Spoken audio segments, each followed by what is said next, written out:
Good afternoon. हम लोग कल अपने आंसर राइटिंग सेशन का पहला पार्ट डिस्कस किए थे और आज इसका दूसरा पार्ट शुरू हो रहा है।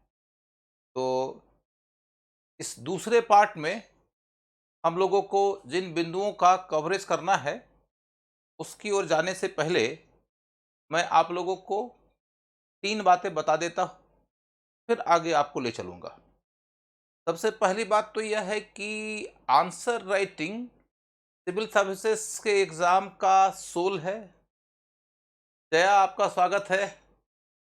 Answer writing is the soul of the preparation for civil services, because कि आपको आखिरकार में तो उत्तर ही लिखना है।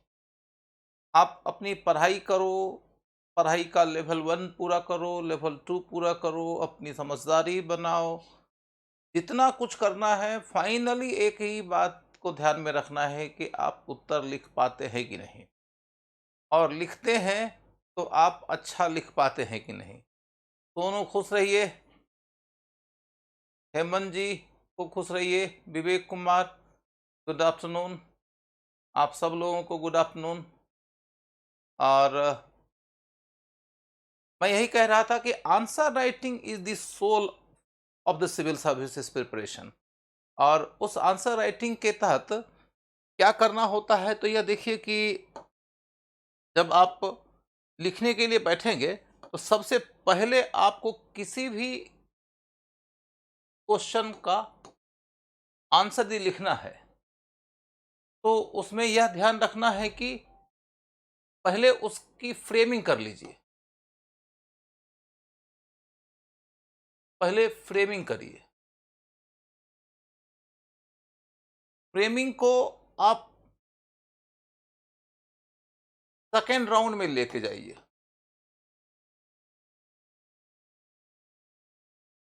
उसके बाद फिर इसका थर्ड राउंड लेके आइए।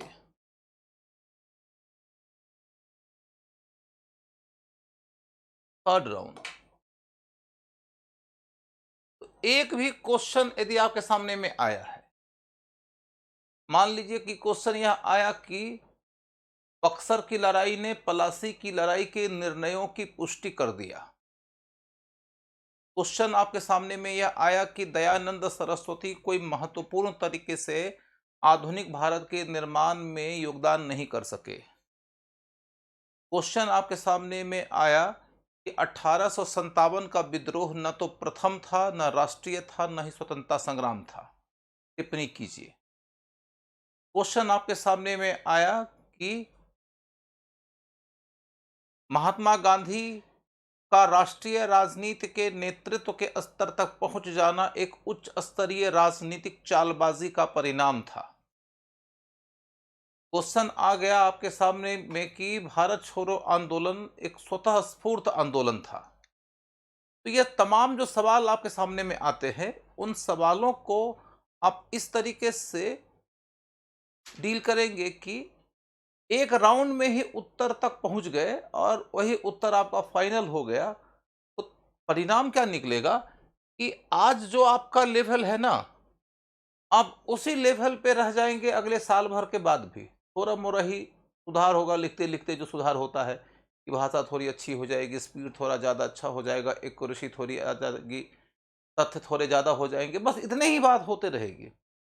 लेकिन यदि आप रियल माने में फंडामेंटल चेंज करना चाहते हैं अपने राइटिंग में, तो आपको आज से ही ये कोशिश करना चाहिए कि आपने अपने आंसर का फर्स्ट फॉर्मेट तैयार किया कि इसकी बिगिनिंग क्या होगी, इसके अंतर्गत पॉइंट्स कौन से जाएंगे, इसके बाद फिर पॉइंट्स का क्रम क्या होगा, फोकस पे ज़्यादा किसको रखेंगे, पॉइंट्स का जब हमने क्रम वगैरह तय कर लिया तो फिर आंसर का अंत कैसे होगा। इन बिंदुओं को ध्यान में रखते हुए आपको उत्तर लिखना होता है। उसके बाद फिर आपको यह देखना होता है कि भाई कहीं हम अंतः विषयक दृष्टिकोण दिखा दें,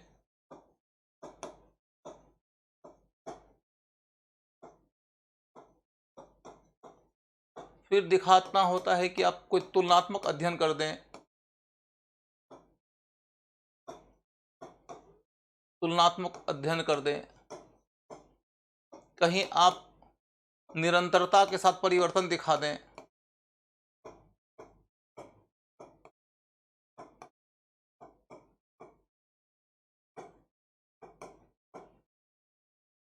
कहीं आप वर्तमान की कोई चेतना दिखा दें,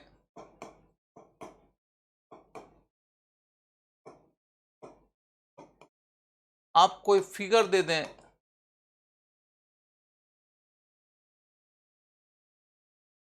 आप कोई पिक्चर दे दें, कोई मैप बना दीजिए आंसर राइटिंग के दौरान। ये सब कुछ किया जा सकता है एक आंसर को बेहतर बनाने के लिए। विजेंद्र जी खूब खुश रहिए। यादव आलोक कुमार खूब जय हो। प्रशांत सिंह जय हो। चिरंजीव कुमार सिंह खूब खुश रहिए। आप सब लोग को खूब सारी शुभकामना। तो आंसर राइटिंग में ये सब कुछ प्रयोग करना है। फिर देखते हैं कि इसकी भाषा, हमारी भाषा ठीक रहे, शब्द सीमा ठीक रहे,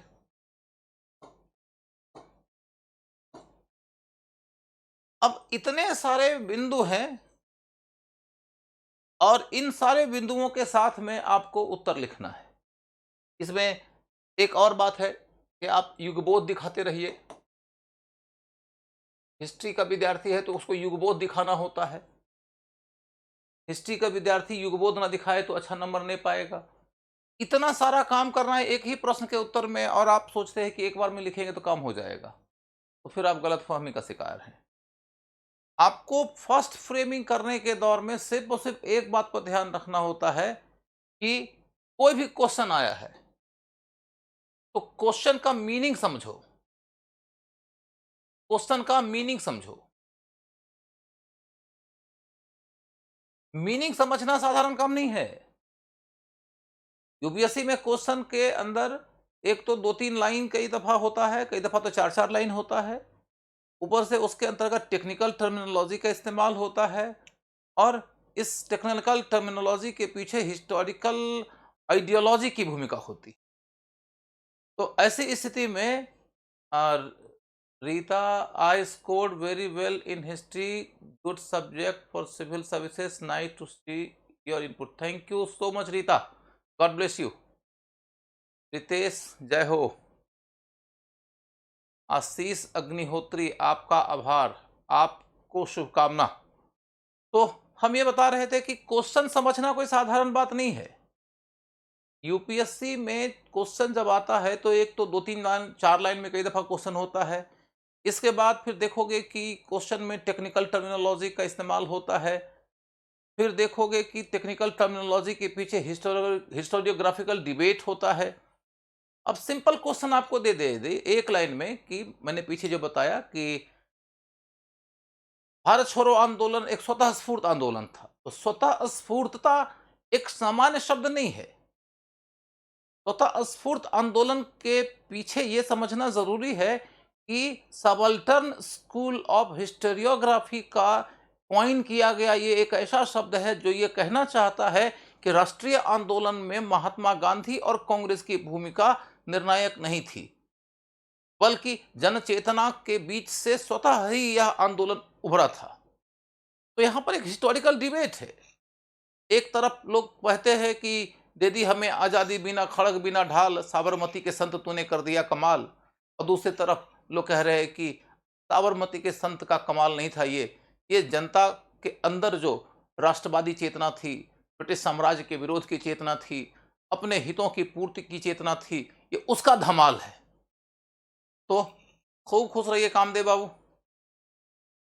दिलीप तिवारी बहुत बहुत शुभकामनाएं सर, युवाओं के लिए आपका प्रयास सराहनीय है, निश्चित ही यह सार्थक पहल होगा। बहुत बहुत धन्यवाद दिलीप बाबू। आप इस तरीके से ही लाभ उठाकर यदि कामयाब हो जाएं तो मेरा प्रयत्न हमेशा ही सार्थक रहेगा। आप सब लोगों की इन कोशिशों में मैं यदि कुछ सपोर्ट कर सकूं, कुछ योगदान कर सकूं, तो मेरी सार्थकता इसी में है। तो मैं आपको इसी में ये बता रहा था कि यदि आप एक धारा को देखेंगे तो वह इसी विषय पर इतिहास लिखने की कोशिश करता रहता है कि साबरमती के संत का कमाल है कि भारत आजाद हुआ। दूसरा स्कूल ऑफ थॉट है जो ये कह रहा है कि साबरमती के संत का कोई कमाल नहीं था। तो एक है कि पूरा उसी का कमाल है, दूसरा है कि उसका कोई कमाल ही नहीं है। हिस्ट्री के अंदर दोनों स्कूल मौजूद है। एक स्कूल के लाइन पर एक क्वेश्चन पूछ दिया गया है और उसके ऊपर आपसे टिप्पणी मांगी गई है। उस टिप्पणी के तहत आपको एक तर्कसंगत निष्कर्ष तक पहुंचना है। आपसे क्वेश्चन पूछ दिया जाता है कि भारत की स्वतंत्रता और भारत का विभाजन दोनों मध्य वर्ग की देन है। स्वतंत्रता और विभाजन दोनों ही मध्य वर्ग की देन है। सामान्य तौर पर मैंने कई सारे लोगों को इस विषय के ऊपर बात करते हुए देखा है। उन्हें इस बात की समझ ही नहीं है कि यह एक सिंपलिस्टिक सेंटेंस नहीं है। यह मार्क्सिस्ट हिस्टोरियोग्राफी से गढ़ा हुआ एक सेंटेंस है जो ये कहना चाह रहा है कि हिंदुस्तान की आजादी वर्गीय राजनीति का नतीजा है। और वर्गीय राजनीति का मतलब है मध्यवर्गीय राजनीति, मतलब पूंजीवादी राजनीति, मतलब बुर्जुआवादी राजनीति। और उनका ये कहना है कि हिंदुस्तान के अंदर अंग्रेज बुर्जुआ और भारतीय बुर्जुआ के हितों में टकराव था। इन दो बुर्जुआओं के टकराव के अंतर्गत भारतीय बुर्जुआ अपने लिए अनुकूल व्यवस्था चाहता था, इसलिए उसने अंग्रेजी बुर्जुआ की समर्थक सरकार के खिलाफ संघर्ष किया और अपने समर्थक सरकार का निर्माण किया। यह है इसका हिस्टोरिकल डिबेट।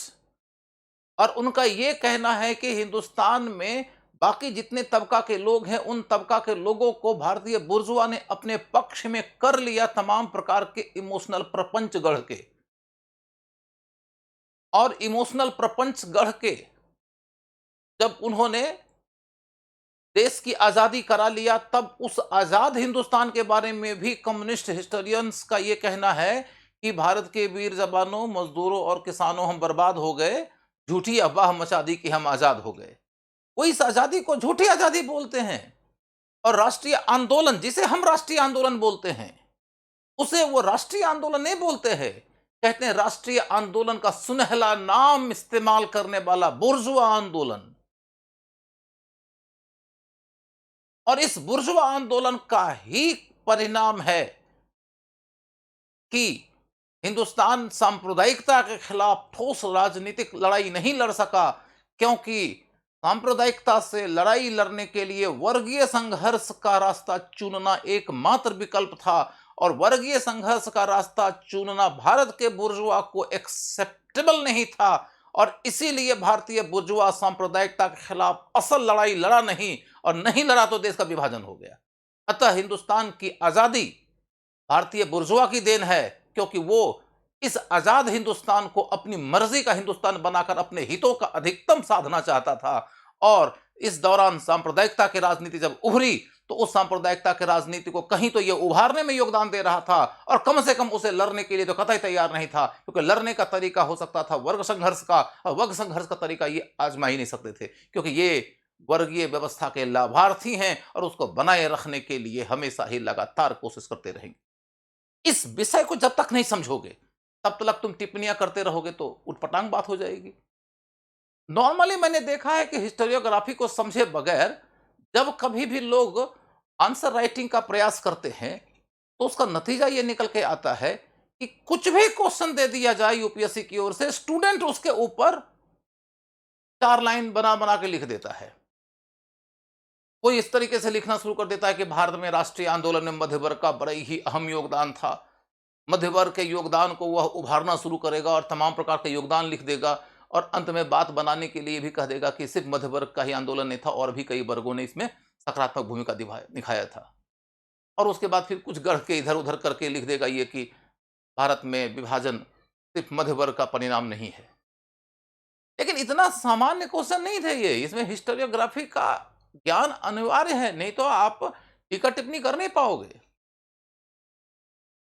तो इसीलिए मैं कह रहा हूं कि सबसे पहली जरूरत यह है कि try your level best to understand the question.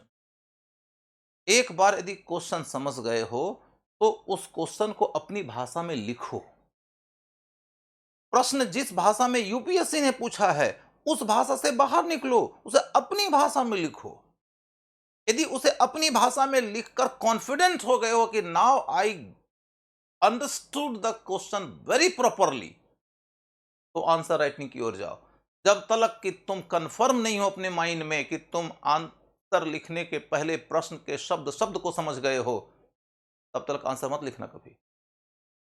मैं ऐसा इसलिए बोल रहा हूं कि मैं कॉपियां जांचा हूं लाखों की संख्या में, और मैंने हमेशा एक बात देखा है कि स्टूडेंट जो उत्तर जानता है वो भी प्रश्न नहीं समझने के कारण गलत लिखता है। यदि उसे बता दिया जाए कि इस प्रश्न का ये मर्म था, इसका ये मूल डिमांड था, उसके बाद पूछा जाए कि क्या तुम्हें उसका उत्तर मालूम है, तो थोड़ी सी तैयारी कर चुके सीरियस किस्म के विद्यार्थी उत्तर बता देते हैं। और जब तक कि उनको प्रश्न का मर्म न समझा दो तब तक वो गलत लिख देते हैं।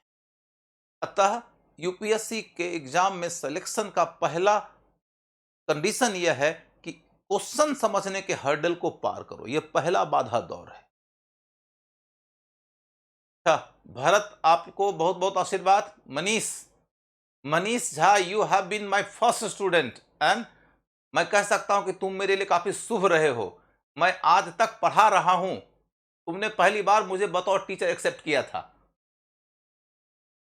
राय कबीर, आप सब कभी पढ़े नहीं पर आपका प्रयास का, अच्छा आपसे कभी पढ़े नहीं, आपका प्रयास सराहनीय है, बधाई। बाकी मुझे अपना समर्थन दीजिए, सच नया इतिहास लिख दूंगा। जय हो जय हो जय हो कबीर साहब। अंजू खुश रहिए बेटा, तुम बहुत अच्छा काम करती हो। मैं तुम्हारा प्रोफाइल देखा हूँ कई दफा, वो जब तुम्हारा आता है पोस्ट कोई डिस्ट्रिक्ट में काम करते हुए, तो मुझे बड़ा अच्छा लगता है। तो और अब आईएएस बन जाओ। तो मैं ये देखा हूं कि क्वेश्चन का जो अंडरस्टैंडिंग है वो बिना लंबे अभ्यास के पॉसिबल नहीं है। आपको हिस्टोरियोग्राफी की समझ चाहिए, आपको लगातार प्रश्नों को पढ़ने का अभ्यास चाहिए। ऐसा आपने यदि सैकड़ों बार किया है तो जाकर आप यूपीएससी का प्रश्न समझने लगेंगे। इसलिए मेरा सुझाव है कि it should be made your favourite pass time. यदि आप इसे फेवरेट पास टाइम बना लेते हो तो आप बेहतर कर पाओगे।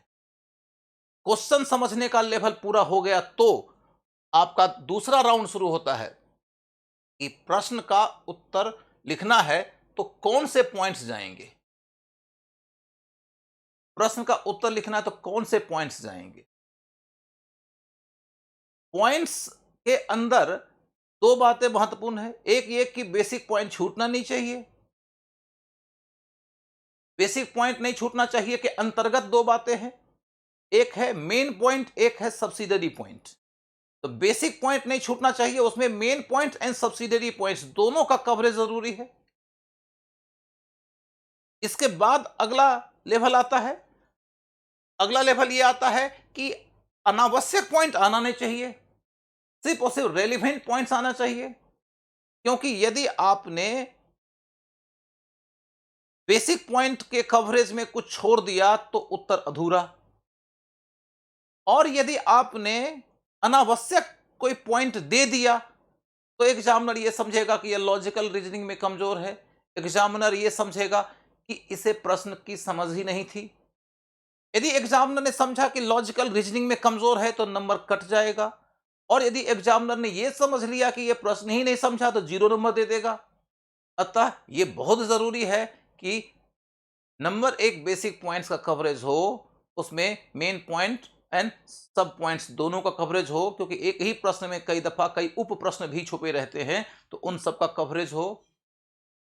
और जो आपने कवर किया है उस कवर किए गए पॉइंट के अंतर्गत अनावश्यक बिंदु नहीं आना चाहिए, क्योंकि यदि अनावश्यक बिंदु आ गया तो मैंने बताया कि दो तरह का नुकसान होगा। अतः इसके ऊपर खूब अभ्यास करने की जरूरत होती है। एक दफा जब आपने पॉइंट्स कवर कर लिया तो उसके बाद आपको यह ध्यान रखना है कि प्रश्न के उत्तर की शुरुआत कैसी होनी चाहिए। फिर आपको यह ध्यान रखना है कि जिन बिंदुओं को आपने शामिल करना तय किया है उत्तर में, उसकी प्रस्तुति का क्रम क्या होना चाहिए, कौन से बिंदु को ज्यादा जगह देना चाहिए, कौन से बिंदु का एलेबोरेशन चाहिए, किस बिंदु को सिर्फ मेंशन करके छोड़ दें।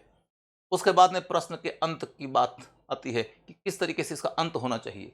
मैं अभी इसके डिटेल में नहीं जा रहा हूं, मैं इसके बाद में भी इसके ऊपर चर्चा करूंगा, ताकि मैं कुछ कुछ बताऊंगा कि कैसे शुरुआत करें, कैसे अंत करें। अभी तो मैं आपको सिर्फ ये बता रहा हूं कि आपको सेकंड थर्ड अटेम्प्ट लेना पड़ेगा, तब जाके आंसर राइटिंग कर पाएंगे।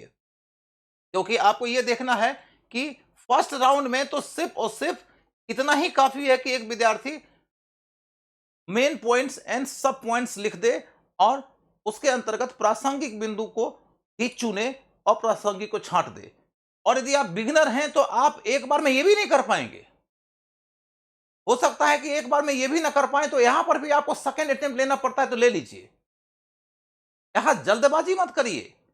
50% of the preparation is all about the writing. Writing के ऊपर समय इन्वेस्ट करना अनिवार्य होता है, नहीं तो आपको पढ़ना है, पढ़ लीजिए, सारी की सारी पढ़ाई धरी की धरी रह जाएगी। अतः आपको लिखने के ऊपर यदि खूब सारा समय लगाना पड़ता है तो समय लगाइए, क्योंकि यह जरूरत की चीज है। इसी में मैंने कहा कि यदि एक दफा आपने इस पॉइंट वाले बिंदु पर अपना काम कर लिया, तो फिर तय करिए कि शुरुआत कैसे करेंगे, उसका ऑर्डर क्या होगा, उसमें फोकस में किसको रखेंगे, मेंशन मात्र करके काम कैसे चलाना है तो किसको मात्र मेंशन कर दें, अंत कैसे करना है, इसके लिए आपको थर्ड राउंड में जाना पड़ेगा। यदि आप 3 बार एक ही प्रश्न के फ्रेम को लिखते हैं, मैं फ्रेम बोल रहा हूं, अभी भाषा की बात नहीं बोल रहा हूं, फ्रेमिंग मात्र करते हैं, तो जाकर आपका बेस्ट बाहर निकलने लगता है। यदि आपका बेस्ट बाहर निकलने लगता है, तब जाकर आपको आपकी क्षमता का ज्ञान होता है। नॉर्मली व्यक्ति अपने आधे अधूरे पर ही रहता है। इसी क्रम में आपको अपने आंसर में यह बताना होगा फिर कि कहां हम युगबोध दिखाकर कुछ एडिशनल नंबर ले सकते हैं, कहां हम अंतर्विषयक दृष्टिकोण दिखा सकते हैं, कहां तुलनात्मक अध्ययन कर सकते हैं, कहां निरंतरता के साथ परिवर्तन दिखा सकते हैं, कहां वर्तमान की चेतना का बोध करा सकते हैं, कहां फिगर बना सकते हैं, पिक्चर बना सकते हैं, मैप बना सकते हैं। ये सब एक आंसर को बेहतर आंसर बनाने के लिए उपयोगी चीजें हैं। इन सब के लिए जरूरत होती है कि आप हो सके तो चौथी बार भी जाइए एक ही प्रश्न के फ्रेमिंग में। ये सब शुरुआती दौर में आपका एक ही क्वेश्चन के फ्रेमिंग में 1 घंटा ले सकता है। किसी का तो हो सकता है कि 1.5 घंटा ले ले। ये जरूरी है तो दे दीजिए, क्योंकि otherwise you will not be knowing the best with in you. तुम्हें तुम्हारा बेहतरीन मालूम होना चाहिए। तुम अपनी क्षमता से पास करोगे, किसी और की क्षमता से नहीं। तुम्हारी बेहतरीन अवस्था क्या है वो तब तुम जान पाओगे जब तुम एक ही प्रश्न का उत्तर चौथे बार लिख रहे होगे। यदि तुमने 4 बार 3 बार फ्रेमिंग कर लिया, depending upon your own background and your own capacity, जब आपने 3 बार 4 बार में अपना बेहतरीन निकाल लिया, उसका ढांचा बन के तैयार हो गया, फिर उसको भाषा का रूप दो। भाषा का रूप दोगे तो कई दफा लगेगा कि तुमने वो लिख दिया जो तुम लिखना चाहते थे, और कई दफा लगेगा कि जो तुमने ढांचा बनाया था उसका बेहतर रिफ्लेक्शन नहीं हो पाया लैंग्वेज में, तो दोबारा लिखो, तिबारा लिखो। यदि तुमने ये वाला उपाय 200 बार कर लिया तो तुम बेहतरीन लेखक हो जाओगे। आंसर राइटिंग में तुमको कोई पछाड़ ही नहीं पाएगा, तो मामला सिर्फ पढ़ने का रह जाएगा। तुम 200 बार कर लो ये काम, लेकिन इस 200 बार करने का मतलब है कि तुमको 200 बार के लिए हर प्रश्न के लिए 1 से 1.5 घंटा का टाइम देना पड़ेगा। तो 150 200 बार करना है तो समझो कि 200 से लेकर 300 घंटा तक का निवेश जरूरी है इसमें। और 200 से लेकर 300 घंटे का जो निवेश है, वो निवेश तुमको हिस्ट्री में ही नहीं कामयाब करेगा, ये तुमको जीएस में भी कामयाब करेगा। एक बार तुमको उत्तर लिखना आ गया तो फिर तुम चाहे हिस्ट्री का लिखो, चाहे पॉलिटिकल लिखो, चाहे सोसाइटी का लिखो, चाहे तुम इंटरनेशनल रिलेशन का लिखो, चाहे तुम एथिक्स का लिखो, you can write. Manish, nothing has changed in last 17 years. It seems like I'm sitting in the classroom of 2003. More power to you. Thank you so much, Manish. and I'm knowing you are doing very well. I'm proud of you. I'm still using 5W+1. yes. वो creative writing के course में मुझे जामिया मिलिया वालों ने सिखाया था. In all my project proposals and management. Very good. Ahmad Ali Sultani, good afternoon बेटा.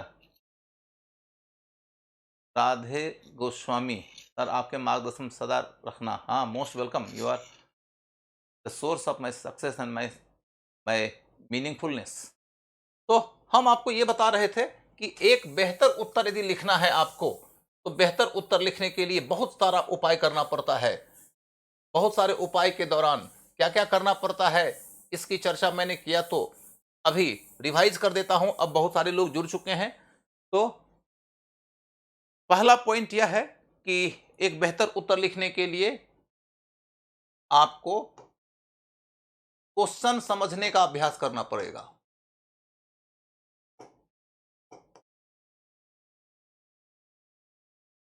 दूसरा क्या करना है, 3 से 4 राउंड की फ्रेमिंग करना है. उसके बाद आंसर लिखना है.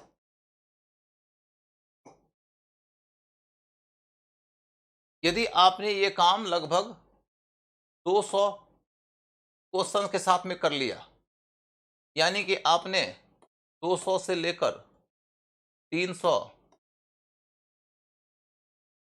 घंटों का इन्वेस्टमेंट कर दिया, तो आपको आंसर राइटिंग करना आ जाएगा. और ये सिर्फ और सिर्फ हिस्ट्री ऑप्शनल में ही लाभ नहीं पहुंचाएगा, ये आपको जनरल स्टडीज के भी सारे पेपर्स में लाभ पहुंचाएगा. और यदि आपको बढ़िया से लिखना आ गया तो निबंध में भी अच्छा नंबर आएगा. अभी तक मैंने आपको इतनी बात बताया है, और इस बात में मैंने आपको क्या क्या सिखाया. एक यह कि यदि आपको इतिहास लेखन का बोध नहीं है, इतिहास लेखन का बोध माने जो विचारधाराएं हैं, उनका बोध नहीं है, तो आप उम्र भर गुजार दोगे लेकिन आपका सिलेक्शन नहीं होगा. यदि आपको सिलेक्शन चाहिए, अच्छा नंबर चाहिए, तो विचारधाराओं से गुजरते हुए समझने की कोशिश करो, क्योंकि ह्यूमैनिटी विभिन्न विचारधाराओं से प्रभावित होकर ही लिखी जा रही है. और उसके अंतर्गत एक मत पर आधारित क्वेश्चन आएगा, दूसरे मत उससे असहमत होते हैं, इन्हीं सहमतियों असहमतियों के बीच में चर्चाएं होती हैं, परीक्षण होता है, मूल्यांकन होता है, निर्धारण होता है, टिप्पणी होती है. यदि ये सब कुछ आपके क्वेश्चन के अंतर्गत लिखा हुआ है डायरेक्टिव वर्ड के तौर पे, तो उनके अनुसार ही आपको उत्तर गढ़ना है. आप जब उत्तर उसके अनुसार नहीं गढ़ोगे तो नंबर आपको नहीं आएगा. इसलिए जरूरी है कि आप हर हाल में विचारधारा को समझो. मनीष यादव, गुड मॉर्निंग बेटा. रवि सिंह, खूब खुश रहिए. Surjeet Singh, good afternoon. तो ये बात है कि इतिहास की विचारधारा को समझने के लिए मैंने बताया. दूसरी बात मैंने आपको ये बताया कि know your best. Know your best. आप अपना सर्वोत्तम जानो. यदि आप अपना सर्वोत्तम नहीं जानोगे तो फिर आप कैसे आखिर सर्वोत्तम नंबर पाओगे. और अपना सर्वोत्तम जानने के लिए जरूरी है कि आप एक ही प्रश्न का उत्तर 4 बार में जाओ. पहली बार में तो आप का दिमाग अभी उस विषय पे उतना ज्यादा इफेक्टिवली लग ही नहीं रहा है. इसको समझो ऐसे कि ये उपयोग का पक्ष है. जानकारी जब तुम लेते हो ना, तो मैं तुम्हें बता रहा हूं, तुम जान रहे हो, ये तुमको रिसेप्टिव एंड पे रखता है. उसके बाद तुम उसका मनन कर रहे हो, मंथन कर रहे हो. मंथन तुम्हारे अंदर चल रहा होता है. वो जो तुम्हारे अंदर मंथन चल रहा है, वो जानकारी का सेकेंड लेवल होता है. फर्स्ट लेवल होता है कि कोई बताया, तुमने ग्रहण कर लिया. रिसेप्टिव लेवल है वो. और सेकंड लेवल है कि तुम उसके ऊपर खुद ही मंथन करना शुरू करते हो। और थर्ड लेवल होता है कि तुम उसको बाहर निकालना शुरू करते हो। फोर्थ लेवल होता है कि जिसको बाहर निकाले हो ना, उसका ऑर्डर तय करते हो। उसमें पहले कौन, बाद में कौन, ज्यादा कौन, कम कौन, और उसके बाद लास्ट में होता है कि शुरुआत कैसे, अंत कैसे, ये सब सजाने का काम होता है। ये सब नेक्स्ट लेवल का है। तो जो डिफरेंट लेवल्स हैं, उस डिफरेंट के लेवल को समझो। मैंने आपको बताया ये लेवल 1 है, आप रिसेप्टिव हो। दूसरा, आप खुद मंथन करने लगे, चिंतन मनन करने लगे, अब आप कॉग्निटिव विजडम की ओर जा रहे हो। कॉग्निटिव विजडम की ओर जा रहे हो। फिर आप प्रश्न का उत्तर लिखना चाहते हो, तो जो भी आपके अंदर है आप उसको बाहर निकालना चाहते हो। तो बाहर निकालने के लिए ये नेक्स्ट लेवल हो गया, लेवल 3 है। ये अप्लाइड विजडम है। और जब आपने बाहर निकाल दिया तो फिर उसको आप व्यवस्थित कर रहे हो, अरेंज कर रहे हो। यहां आपका लॉजिक भी काम करेगा और आपका क्राफ्ट भी काम करेगा। तो ये जो चौथे लेवल की चीज है, उस लेवल पर पहुंचकर उस जगह पर बेहतरीन बनने के लिए सबसे पहले जरूरत यह है कि यू नो योर बेस्ट। तुम अपने ही सर्वोत्तम को तुम यदि जान लोगे ना, उसके बाद तुम पास कर जाओगे। बाकी तो हमारे जैसा टीचर तुमको कहीं मिलता है, कोई भी मिल जाए, मैं अकेला थोड़ी हूं संसार में, हमारे जैसे सैकड़ों पड़े हैं। टीचर आपको मिल जाएगा, वो आपको थोड़ा थोड़ा इंप्रूव करता चला जाएगा। टीचर का काम ही होता है हैंड होल्डिंग का। उसने तुम्हारा हाथ पकड़ लिया और तुमको बताना शुरू कर दिया कि बेटा यहाँ पर गलती है, यहाँ सुधार कर लो, वहां गलती है, वहां सुधार कर लो। तमाम जगह पर गलतियां बताता जाएगा, सुधार करते जाओगे। After few months you will find कि the best within you has come out, and that will make you the best among the lot of the lakhs। लाखों के भीड़ से तुम अलग हो जाओगे और चमकने लगोगे सूरज की तरह। तो इसलिए ये वाला पक्ष बहुत जरूरी था। शिव शक्ति खूब खुश रही है। मुझे लगता है कि तुम्हारा पीटी बहुत अच्छा हुआ होगा, एंड आई विश कि इस दफा तुम फाइनली पास करोगे। अवधेश मौर्य खूब खुश रहिए बेटा। तो आपको मैंने ये दो बातें बताया।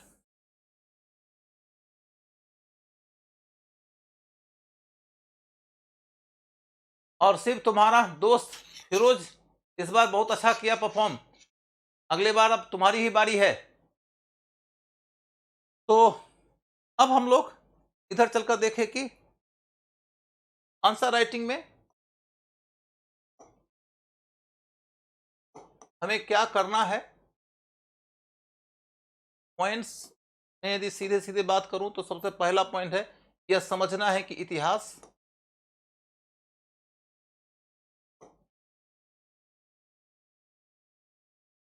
अध्ययन की एक विधा है। इतिहास अध्ययन की एक विधा है, उसको समझ लेना है। फिर इसके बाद में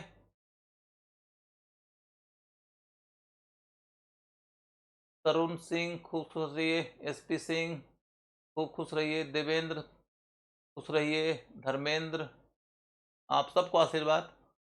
इतिहास अध्ययन की विधा है। फिर आपको यह समझना है कि विचारधारा आधारित इतिहास लेखन होता है।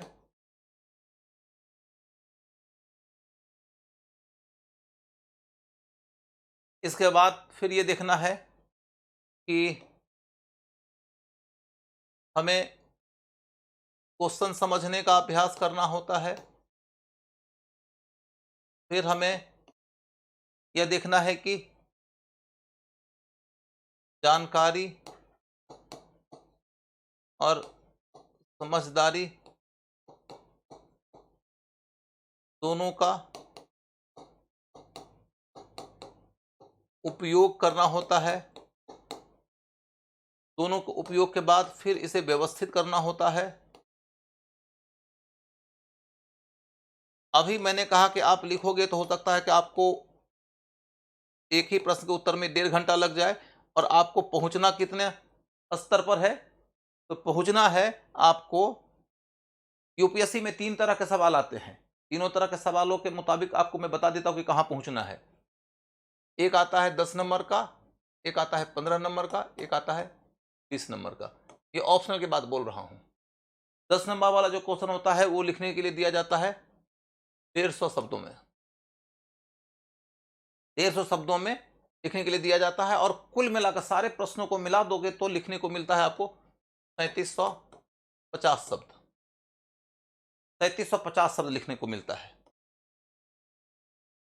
3750 शब्दों के मुताबिक यदि आप देखोगे तो आपको ये अंदाजा लग जाएगा कि ये यदि 150 शब्द में लिखना है तो ये लिखना है 225 शब्द में और ये लिखना है 300 शब्द में। 4 मिनट में 100 शब्द जो लिख देगा वो बढ़िया लेखक माना जाएगा, जहां तक उत्तर लेखन का प्रश्न है। हर चीज के राइटिंग का अलग अलग स्पीड होता है। उत्तर लिखने का स्पीड अलग होता है, डिक्टेशन लिखने का स्पीड अलग होता है, कविता लिखने का स्पीड अलग होता है। तो आंसर लिखने के ख्याल से देखा जाए तो 4 मिनट में 100 शब्द का स्पीड ही अंतर्राष्ट्रीय स्तर पर बढ़िया माना जाता है। इस ख्याल से देखो तो तुम ये प्रश्न लिखोगे 6 मिनट में, और इसके ऊपर से सोचने के लिए तुम्हें चाहिए 90 सेकेंड। 90 सेकेंड क्यों चाहिए? तो प्रश्न को पढ़ना है, प्रश्न को पढ़ के उसका उत्तर क्या होगा इसको मन में गूंथना है। मन में उत्तर के बिंदु को खोजने के बाद में उसकी शुरुआत कैसे करेंगे, उसका अंत कैसे करेंगे, बिंदुओं का क्रम क्या होगा, उसको बेहतर बनाने के लिए और क्या क्या चीजें कर सकते हैं।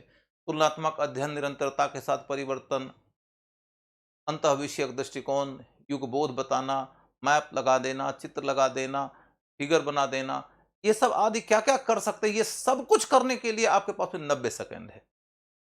और ये 90 सेकंड के स्तर पर आने का अभ्यास आपको शुरू करना है। तो अभी भले 90 मिनट लग जाए तो लगा दो, 90 मिनट लगे तो लगे, 90 सेकंड पे आके 6 मिनट में लिख देने के स्तर तक पहुंचने का काम तुमको करना है। यदि ये वाला प्रश्न आएगा तो आपको फिर कितना टाइम लगेगा लिखने में? 9 मिनट, और तो सोचने में फिर 90 सेकंड। ये वाला आ गया तो लिखने में 12 मिनट, फिर 90 सेकंड। 3 कैटेगरी है प्रश्नों का, 6 मिनट, 9 मिनट, 12 मिनट में लिखना है और हर प्रश्न को गढ़ने के लिए 90 सेकंड चाहिए। कुछ प्रश्न ऐसे भी हो सकते हैं जिन्हें तुम 60 सेकंड में ही गढ़ लोगे, हो सकता है कि तुम्हारा पढ़ा हुआ है। कुछ को तो तुम 40 सेकंड में ही गढ़ लोगे, तो कुछ ऐसे भी होते हैं जिनमें कि तुम्हारा 90 सेकंड के बजाय हो सकता है 120 सेकंड ही लग जाए। वो डिपेंड करता है, बस आप एक का हिस्सा यदि बढ़ाओगे तो एक का हिस्सा घटाना पड़ेगा। मैं स्टैंडर्ड लेकर चल रहा हूं कि 90 सेकंड में आपको अपना काम कर जाना है। तो इसलिए कि एग्जामिनेशन हॉल के अंदर जो आपको परफॉर्मिंग कैपेसिटी डेवलप करना है वो तब आएगा जबकि आप पीछे बहुत ज्यादा प्रैक्टिस कर चुके हैं। मैंने कहा कि 200 प्रश्नों के बाद क्या हो जाएगा? 200 प्रश्नों के बाद यह हो जाएगा कि आपको अपना बेस्ट मालूम हो जाएगा। उसके बाद जब तुम खराब उत्तर लिखोगे ना तो किसी दूसरे की जरूरत नहीं पड़ेगी ये कहने की कि तुम्हारा उत्तर खराब है। तुमको खुद लग जाएगा कि इसमें पॉइंट नहीं है पूरा, इसमें फैक्ट नहीं है, इसमें लॉजिक कमजोर है, इसकी भाषा बिखर गई है, इसकी शुरुआत ठीक नहीं है, इसका अंत ठीक नहीं है। You will become a better जज ऑफ योर ओन कॉपी, और तब आपको खुद ही से चैलेंज मिलता जाएगा और आप उसको इंप्रूव करते जाओगे। 200 प्रश्नों के उत्तर लिखने के बाद मैंने ये नहीं कहा था कि आप 90 सेकंड में आंसर गढ़ के 6 मिनट में लिखने की स्थिति में आ जाओगे। 90 सेकंड में आंसर गढ़ के 6 मिनट में लिखने की स्थिति के लिए आपको बहुत ज्यादा अभ्यास करना पड़ेगा। और बहुत ज्यादा अभ्यास का मतलब होता है कि दिन में एक क्वेश्चन कम से कम लिखना शुरू करो अभी, क्योंकि अभी आपको एक ही क्वेश्चन में 3 बार 4 बार प्रैक्टिस करना पड़ेगा। जैसे ही आपका ये लेवल पूरा हो जाए वैसे ही फिर आपको कोशिश ये करना चाहिए कि अब दिन में कम से कम 4-5 क्वेश्चन लिखना शुरू कर दो। जब 4-5 क्वेश्चन लिखने वाला प्रोसेस आपका कम से कम 3-4 महीना बीत गया है, उसके बाद तब आपको थर्ड लेवल पर जाना चाहिए। और थर्ड लेवल पर क्या होगा? फुल क्वेश्चन पेपर लो। जैसे पेपर 2 में 28 क्वेश्चन आता है, 19 लिखना पड़ता है। 19 क्वेश्चन 3 घंटा में लिखने का एक साथ में प्रैक्टिस करो, और ये हर सप्ताह करो। हर सप्ताह एग्जाम दो। जब तुम ये काम करने लगोगे तो तुमको असल एग्जाम की कसौटी का बोध हो जाएगा। क्योंकि एग्जाम की कसौटी सिर्फ ये नहीं है ना कि एक क्वेश्चन का आंसर तुम बहुत बढ़िया लिख सकते हो 1.5 घंटे में। वो तो लेवल 1 हुआ फिर तुम्हारा। लेवल 2 है कि तुम टाइम जो लॉट आपको अलॉट किया गया है उसी टाइम के अंतर्गत लिख सकते हो कि नहीं। तो ठीक है, मान लो कि तुम 7.5 मिनट में 150 शब्द वाला, या 10.5 मिनट में 225 शब्द वाला, या 13.5 मिनट में 300 शब्द वाला आंसर लिख देते हो, लेकिन एक आंसर लिख पा रहे हो। दूसरे में आपको उतना कंसंट्रेशन नहीं मिल रहा है, वो टेम्परामेंट नहीं मिल रहा है, वो स्टेमिना नहीं मिल रहा है, तो फिर वो परफॉर्मिंग कैपेसिटी नहीं हुई ना बात। 4-5 लिखो उसके बाद। 4-5 लिखने के लिए जब तुम्हारी क्षमता विकसित हो जाएगी तो एक बार में 19 लिखो। जब तुम 19 के 19 क्वेश्चन लिखने लगोगे अपनी क्षमता के मुताबिक, तब तुम समझना कि अब तुम मैच फिट हो। बीमार नहीं रहना और मैच के लिए फिट होना दोनों में अंतर होता है। यह हाईएस्ट लेवल का एग्जाम है, बिना किसी प्रकार का 6-5 किए हुए। You have to evolve your ability to perform up to the best mark. इसलिए मैंने आपको यह बताया कि यह हो जाएगा। अब हम आपको ले चलते हैं, क्योंकि इधर मैंने कल भी बताया था, तो इसकी ओर अब बिल्कुल नहीं ले जाऊंगा।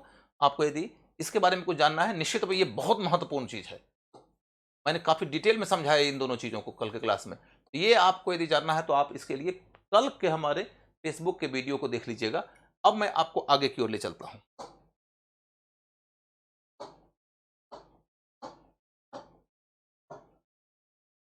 आगे की ओर ले चलता हूं तो अगला मुद्दा है हमारा एफएलसी। एफएलसी समझो। एफएलसी का मतलब होता है कि हिस्ट्री जब भी आप पढ़ोगे तो आपको इस तरीके से पढ़ना चाहिए कि फैक्ट होता है, लॉजिक होता है, कंक्लूजन होता है। बिना फैक्ट के हिस्ट्री तो आप लिख ही नहीं सकते हो। तथ्य इतिहास का प्रथम पूज्य देवता होता है, यही इतिहास का गणेश होता है। जब आप कोई बात कहोगे और तथ्य नहीं दोगे तो आपकी बात की प्रामाणिकता नहीं होगी। अतः आपको तथ्य के आधार पर अपनी बात कहनी है। ये जो हिस्ट्री का कंक्लूजन होता है ना, जो इतिहासकार निकालता है,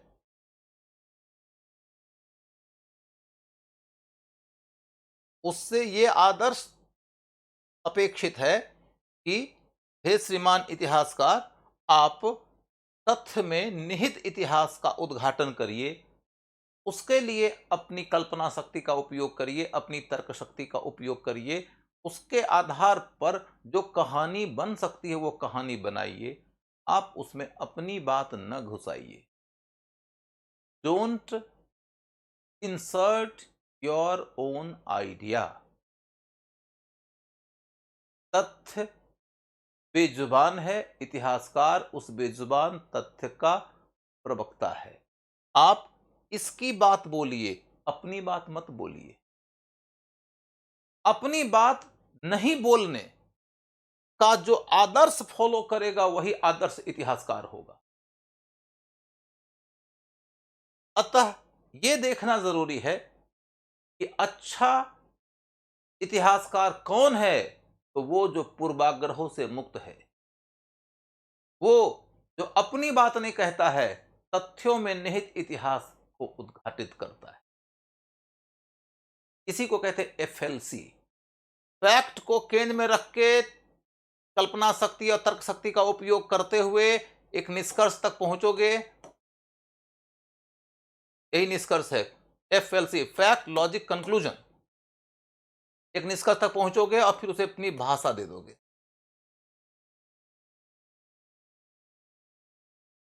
ये तो एक आदर्श की बात हुई। अब दूसरी बात करके देखो कि जब तुम्हें कोई क्वेश्चन लिखना है, क्वेश्चन का आंसर लिखना है, आंसर में तुमको 5 पॉइंट्स देना है। 5 पॉइंट में से कोई एक पॉइंट लेकर देखते हैं। 5 पॉइंट में से कोई एक पॉइंट लेकर देखते हैं तो हम कहते हैं कि फ्रांस में इसलिए क्रांति हो गई क्योंकि वहां का मध्यम वर्ग मजबूत हो गया था। तो फ्रांस में क्रांति हो गई क्योंकि वहां का मध्यम वर्ग मजबूत हो गया था, ये तो हमारा कंक्लूजन हो गया। कंक्लूजन के बाद में तर्क की बात आती है। तर्क की बात यह आती है कि मध्यम वर्ग मजबूत हो जाएगा तो क्रांति कैसे होगी, सो समझाइए आप। मतलब मध्यम वर्ग मजबूत हो जाएगा तो इसका मतलब है कि वो मध्यम वर्ग जो व्यापारी है, जो उद्योगपति है, जो व्यवसायी है, डॉक्टर है, प्रोफेसर है, पत्रकार है, अन्य प्रकार के व्यवसायों से जुड़ा हुआ है, जो आर्थिक दृष्टिकोण से सबल है, लेकिन सामाजिक दृष्टिकोण से उतना ज़्यादा प्रभावशाली नहीं था जितना कि प्रभाव हुआ करता था कुलीन और पादरी वर्ग के लोगों का। तो ऐसे वर्ग के लोग जब सबल हो जाएंगे तो वह अपने सबल होने के बाद के दौर में कुलीनों और पादरियों के प्रभुत्व की स्थिति को बर्दाश्त नहीं करेंगे, उसको चैलेंज करेंगे, उसको खत्म करने की मांग करेंगे। नंबर 2 कि ये जब उद्योग और व्यापार के जगत में कामयाब होने लगेंगे तो इनको लगेगा कि हमारी आर्थिक नीतियों में राजा का निरंतर हस्तक्षेप हमारे विकास के रास्ते में बाधक है। तो राजा अब वाणिज्यवादी हस्तक्षेप से बचे और पूंजीवादी आज़ादी दे हमको, ताकि हम अपनी मर्जी की नीति बनाएं, अपनी मर्जी के कार्यक्रम अपनाएं और अपनी कोशिशों में कामयाब बने। तो ये इनकी बुनियादी सी ख्वाहिश होगी। फिर इन लोगों के बीच, क्योंकि नगरीय जीवन का आगमन हो चुका है, इनकी आर्थिक स्थिति अच्छी हो चुकी है, तो इनकी शिक्षा की अवस्था बेहतर हो जाएगी और ये उस युग के दार्शनिकों का अध्ययन करने लगेंगे। और दार्शनिक ऑलरेडी परिवर्तन की चेतना विकसित कर रहे थे। वो राज्यतंत्र की जगह पे लोकतंत्र की बातें कर रहे थे, वो विधि के शासन की बातें कर रहे थे, वो वाणिज्यवाद की जगह पर पूंजीवाद की बातें कर रहे थे, वो विशेषाधिकार की जगह पर इक्वलिटी बिफोर द लॉ की बातें कर रहे थे और वो बातें इन्हें ज़्यादा आकर्षित करेंगी। तो ऐसी स्थिति में मध्य वर्ग का सशक्त हो जाना, परिवर्तन के लिए इनके प्रतिबद्ध हो जाने का एक माध्यम बनेगा। ये लॉजिक हुआ। तब भी हिस्ट्री नहीं है ये तो सिर्फ लॉजिक है। तर्कों के भंवर जाल का जितना भी बढ़िया बुनकर बनना है बन लो, हिस्ट्री नहीं है वो। हिस्ट्री तो फैक्ट मांगेगा, नहीं तो प्रमाणिक नहीं होगा। अतः प्रामाणिकता के लिए फैक्ट देते हैं कैसे? फ्रांस में क्रांति की शुरुआत हुई थी, थर्ड स्टेट, जो वहां की सामान्य जनता की प्रतिनिधि सभा हुआ करती थी, थर्ड स्टेट के द्वारा इस बात की घोषणा कर देने से कि फ्रांस का राजा हमारी मांग की पूर्ति करने में यदि पीछे हटेगा तो अब हम उसके निर्णय का शिकार होकर अपनी दुर्गति के लिए विवश होकर बैठे नहीं रहेंगे। अब हम अपने लिए संसद का गठन करेंगे और हम यह घोषणा करते हैं कि third state is the general assembly, this is the national assembly, we belong to the common people and we will decide the destiny of the nation. Nation एक व्यक्ति मात्र तक सीमित नहीं है, देश के लोगों से नेशन बना है और देश के लोगों का प्रतिनिधि होने के नाते देश के लोगों के भविष्य का निर्णय करने का अधिकार हमारे हाथ में है और हम अपने आप को अब जनरल असेंबली घोषित करते हैं। यहां से क्रांति की शुरुआत हो रही। ये कौन है? ये थर्ड स्टेट के लोग जो थे वो मध्यवर्गीय। उसके बाद फिर इन लोगों ने 26 अगस्त 1789 के दिन declaration of the rights of man and citizen घोषित किया और उसके अंतर्गत 17 अनुच्छेदों के माध्यम से आप देखोगे कि पुरानी व्यवस्था खत्म होते नजर आएगी, नई व्यवस्था की शुरुआत होते नजर आएगी। डेविड थॉमसन ने यूरोप सिंस नेपोलियन में लिखा है कि declaration of the rights of man and citizen ने death certificate to the old regime दे दिया था। उसके बाद के चरण में देखोगे तो इन्होंने कॉन्स्टिट्यूशन बना लिया और इस तरीके से पुरानी व्यवस्था जा रही है, नई व्यवस्था आ रही है। अर्थव्यवस्था में पूंजीवाद का आगमन हो गया, वाणिज्यवाद गया, राजनीति में विधि का शासन आ गया, स्वेच्छाचारी शासन गया। उस राजनीति में नागरिकों के अधिकारों की व्यवस्था आ गई। पहले नागरिक के पास कर्तव्य थे, अब अधिकार आ गए। राजनीतिक व्यवस्था में अब स्वतंत्र न्यायपालिका का दौर आ गया। पहले न्यायपालिका राजा का अधीनस्थ हुआ करता था।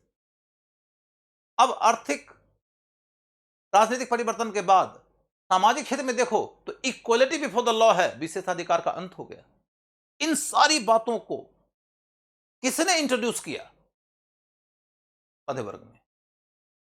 तो मध्य वर्ग सशक्त हुआ तो मध्य वर्ग ने क्रांति में भूमिका निभाया। यह फैक्ट हो गया और अभी भी यह फैक्ट पर्याप्त नहीं है। अभी आपने यह कहां बताया कि मध्य वर्ग सशक्त हुआ था? मध्य वर्ग के सशक्त होने का फिर एक नया एविडेंस देना पड़ेगा। कहते पिछले 50 वर्षों में, क्रांति के पहले के 50 वर्षों में फ्रांस में उद्योग में वृद्धि हुई है कुछ, व्यापार में वृद्धि हुई है कुछ, इनके कारण इनकी समृद्धि बढ़ गई है, नगरीकरण में वृद्धि हुई है। इसलिए इनके ग्रामीण समाज की परंपराओं से आज़ाद होकर सोचने समझने का, निर्णय लेने का इनका माहौल तैयार हो गया है। कैसे पिछले 50 वर्षों के दौरान बौद्धिक चेतना विकसित हुई है। इनके यहाँ मोंटेस्क्यू हुए हैं, वोल्टेयर हुए हैं, रूसो हुए हैं, दिदरो हुए हैं, क्वेसने हुए हैं। इन सब ने सोचने समझने की नई पद्धति को प्रबल बना दिया है। मीडिया का विकास होता गया है, एकेडमिया का विकास होता गया है, डिबेटिंग क्लब का विकास होता गया है।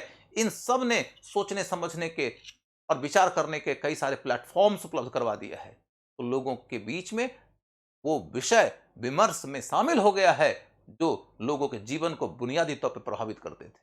और ये सब किसने किया है? मध्य वर्ग ने किया। अब ये हो गया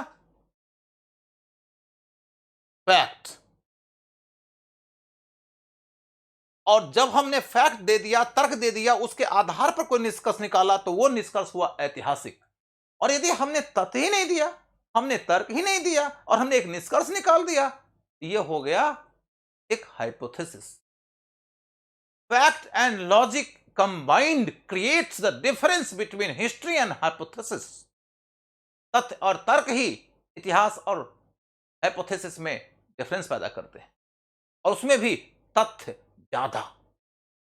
क्योंकि तर्क का मैंने कहा कि तुम लाख अच्छा बुनकर बन जाओ, हाँ तथ्य की बुनकरी जरूरी है, सॉरी तर्क की बुनकरी जरूरी है, लेकिन तर्कों की बुनकरी से मात्र काम नहीं चलेगा, उसके पीछे तथ्यों का धागा भी चाहिए। तथ्य के धागे को तर्क से यदि किसी ने बूंद दिया तो इतिहास की चादर तैयार है। इस एंगल को समझ लो। अब मैं एक के बाद एक उदाहरण देकर इसके बारे में ज्यादा बातें करूंगा तो कोई फायदा नहीं है, लेकिन अभी एक एंगल और बचा हुआ है। क्वेश्चन दिया यह आपको कि फ्रांस में क्रांति हो गई क्योंकि मध्य वर्ग मजबूत हो गया। टिप्पणी करें। तो तुमने क्या किया? तुमने ये दिखा दिया कि फ्रांस में जो क्रांति हो रही है वो क्रांतिकारी घटनाएं दिखा दो, क्रांतिकारी घटनाओं में मध्य वर्ग की भूमिका दिखा दो।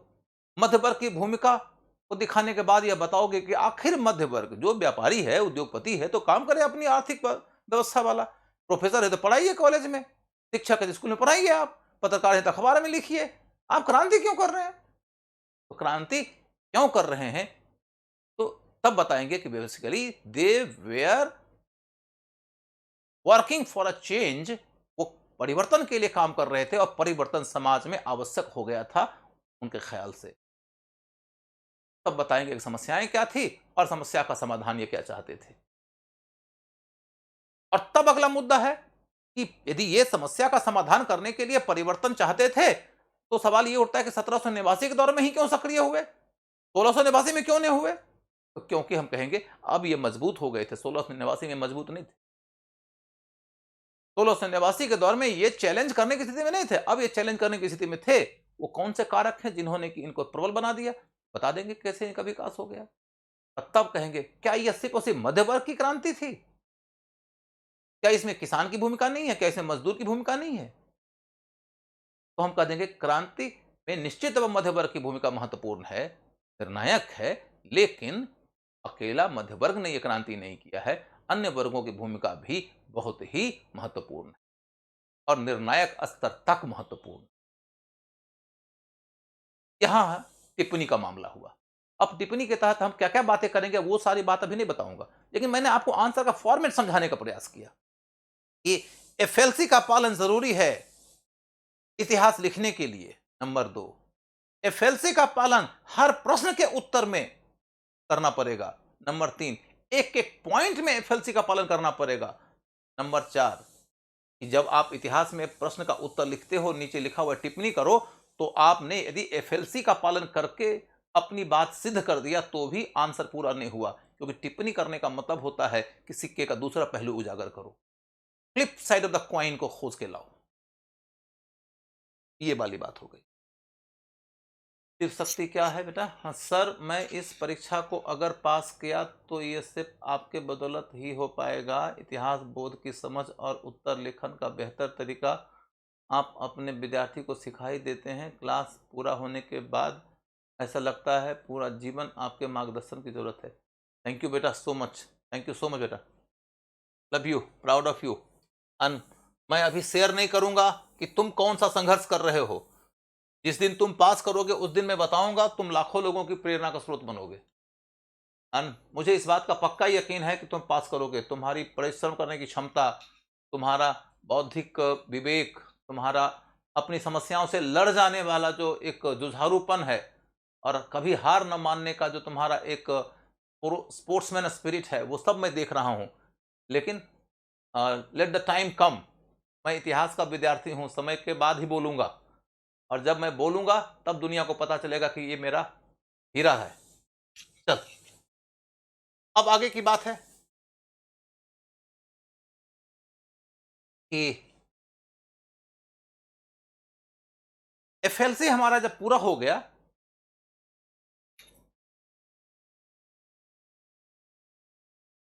एफएलसी फैक्ट लॉज कंक्लूजन, तो हम देखते हैं कि फैक्ट की प्रामाणिकता, फैक्ट की प्रामाणिकता के लिए, फैक्ट की प्रामाणिकता के लिए क्या जरूरी है? स्रोत। जो स्रोत नहीं बता सकता है वो फिर अपने तथ्यों को भी प्रामाणिक नहीं बना पाएगा।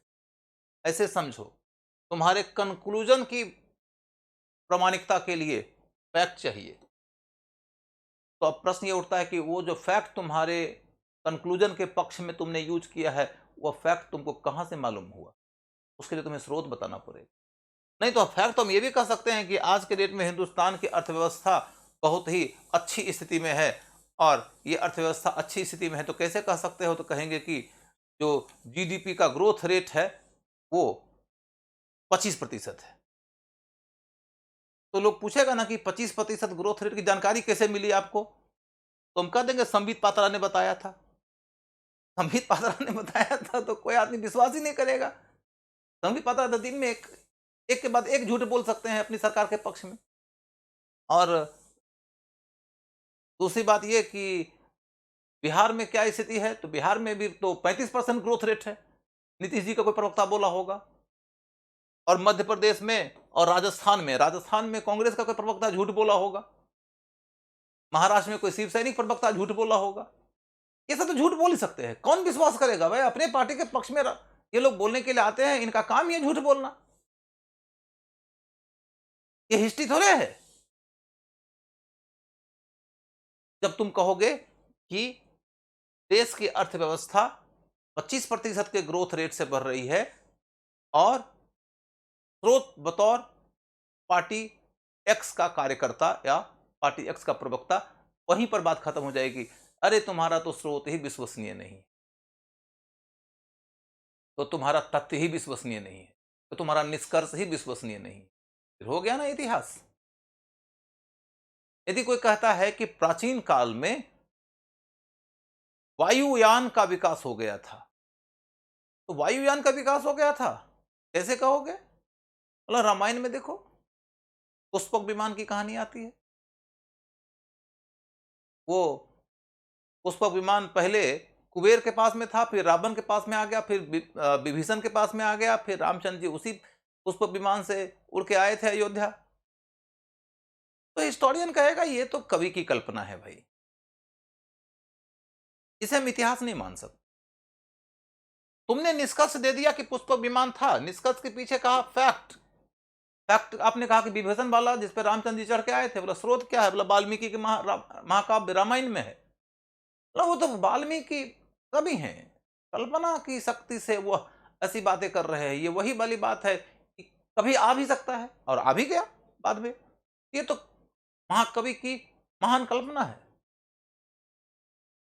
लेकिन अब प्रश्न ये उठता है कि महाकवि की महान कल्पना को इतिहास कैसे मान लेंगे? तो कोई कह सकता है झूठ कैसे है? ठीक है, मान लिया क्यों कवि की कल्पना है, तो सिद्ध करिए कि कवि की कल्पना मात्र है, वो झूठ ही है। अब आज के डेट में हम रामायण के युग में तो नहीं जी रहे ना, हम कैसे कह सकते हैं कि झूठी है? तब इसका एक तरीका होता है कि जो तथ्य आपने हमारे समक्ष रखा है, तथ्य के साथ आप जो स्रोत हमारे समक्ष रखे हैं, हम उसकी जांच ऐतिहासिक बुद्धिमत्ता के साथ करते हैं। ऐतिहासिक बुद्धिमत्ता के साथ करते हैं, हिस्टोरिकल विजडम के साथ करते हैं। क्या है हिस्टोरिकल विजडम? हम बोलेंगे कि यदि यह पुष्पक विमान है तो उससे मिलता जुलता उसके आसपास की और भी कई सारी चीजें होंगी। यदि पुष्पक विमान है तो मोटरसाइकिल भी तो होगा, पुष्पक विमान है तो साइकिल भी तो होगा, मोटर कार भी तो होगा। इनमें से कुछ भी नहीं है, सीधा सीधे पुष्पक विमान। पेट्रोल भी नहीं है, नेफ्ता भी नहीं है, पुष्पक विमान उड़ता कैसे था? भगवान की कृपा से। ये भगवान के ही वश में है, इंसान के वश में नहीं है। हो गया। लॉजिकल तरीके से आप सोच के ही कोई बात को इतिहास सम्मत मान सकते हो। कोई यदि कह देगा कि वो भगवान राम का नाम लिखकर पत्थर गिराया जाता था और फिर वो सेतु बन गया, तो बोलेंगे ये तो एक महान आदर्श है, महान कल्पना है, उसके अंतर्गत बहुत तरह का संदेश छुपा हुआ है, बहुत तरह का संदेश छुपा हुआ है। उसके संदेश को समझना है तो उसके गहन में जाइए, उसके एथिक्स को समझिए, उसके रिलीजियस वैल्यू को समझिए, उसके मोरालिटी को समझिए, उसके स्पिरिट को समझिए। वो अब आप उसका इतिहास मानने लगे तो फिर आपकी गलती है, वो इतिहास नहीं है। उसमें संदेश है जो नैतिक किस्म का है, सामाजिक किस्म का है। आप उसे इतिहास का स्रोत बना लेंगे तो फिर अनैतिहासिक निष्कर्ष तक चले जाए। इस तरीके की बातें हैं। तो इतिहासकार यदि एफएलसी का इस्तेमाल करते हुए अपने निष्कर्ष तक पहुंचता है तो उसे किन किन बातों का ख्याल करना पड़ता है, यही मैंने बता दिया। और उसके बाद में वह जब एफएलसी का यूज करता है तो अपनी बात की प्रामाणिकता के लिए तथ्य देता है, तथ्य की प्रामाणिकता के लिए स्रोत देता है, और स्रोत और तथ्य दोनों ही यदि कई दफा भ्रामक लगे तो तर्कों से उसकी जांच कर। तब अगला मुद्दा आ रहा है उत्तर लेखन में,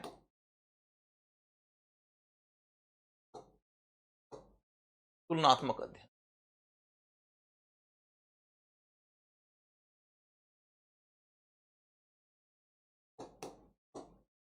तुलनात्मक अध्ययन के बाद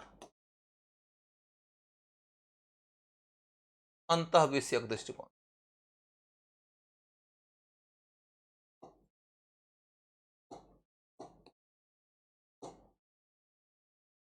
युगबोध।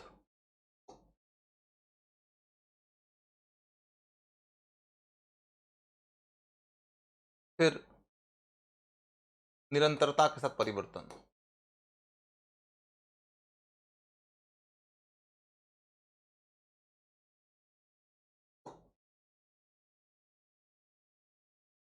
फिर मैप,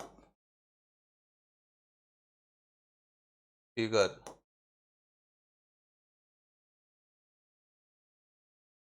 फिर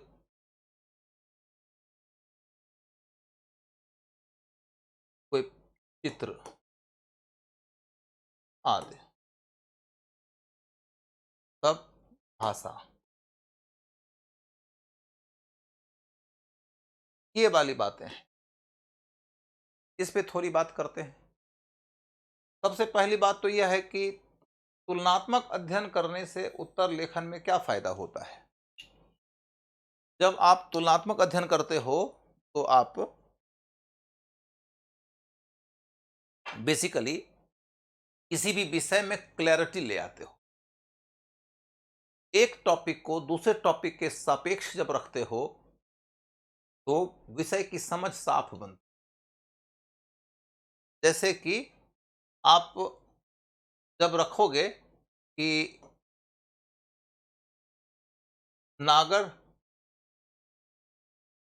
शैली और पेशर शैली और द्रविड़ शैली,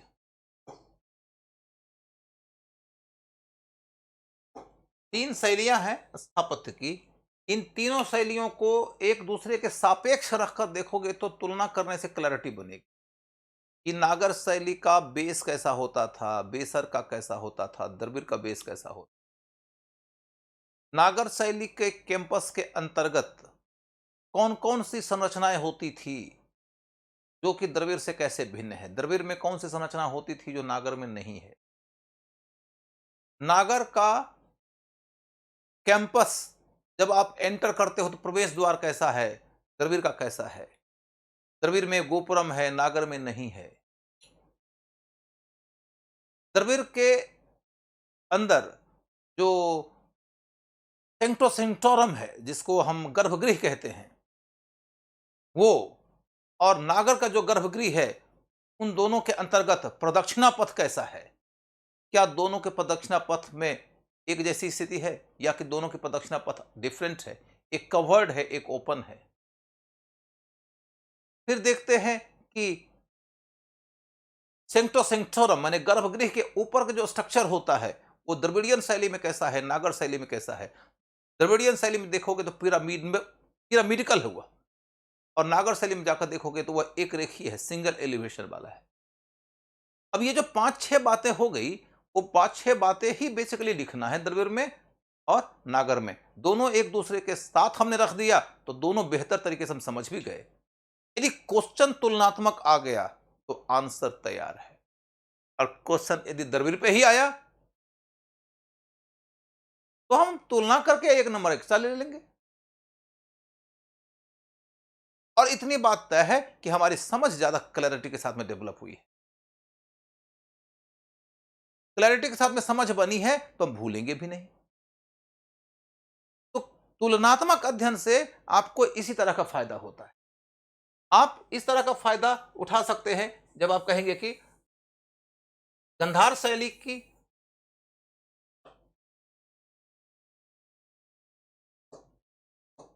गंधार शैली, मथुरा शैली और अमरावती शैली, इन तीनों शैलियों की मूर्ति कला के बीच में क्या क्या डिफरेंस है? कि कैसे कह सकते हैं कि गंधार शैली की जो मूर्तियां बनती थी वह ब्लैक स्लेटी पत्थर पर बनती थी, मथुरा शैली की मूर्तियां जो बनती है वह लाल रवादार पत्थर से बनती। गंधार शैली की जो मूर्तियां हैं वो मूर्तियां ग्रीको रोमन स्टाइल से बनी हुई हैं, और मथुरा शैली की जो मूर्तियां हैं वो देश के अंदर विकसित होने वाली ओरिजिनल कला की मेधा से विकसित। गंधार शैली की मूर्तियां एक्सक्लूसिवली बुद्धिस्ट है, मथुरा शैली की मूर्तियों में बुद्धिस्ट, जैनिस्ट, शैविस्ट, वैष्णवाइट, शाक्तिस्ट सब कुछ मौजूद है। ये इंक्लूसिवनेस को रिप्रेजेंट करता है। अब इस तरीके के डिफरेंसेस आप देखोगे, तुलना करते हुए क्लैरिटी बनती चली जाएगी। आपको यह अंदाजा लगेगा कि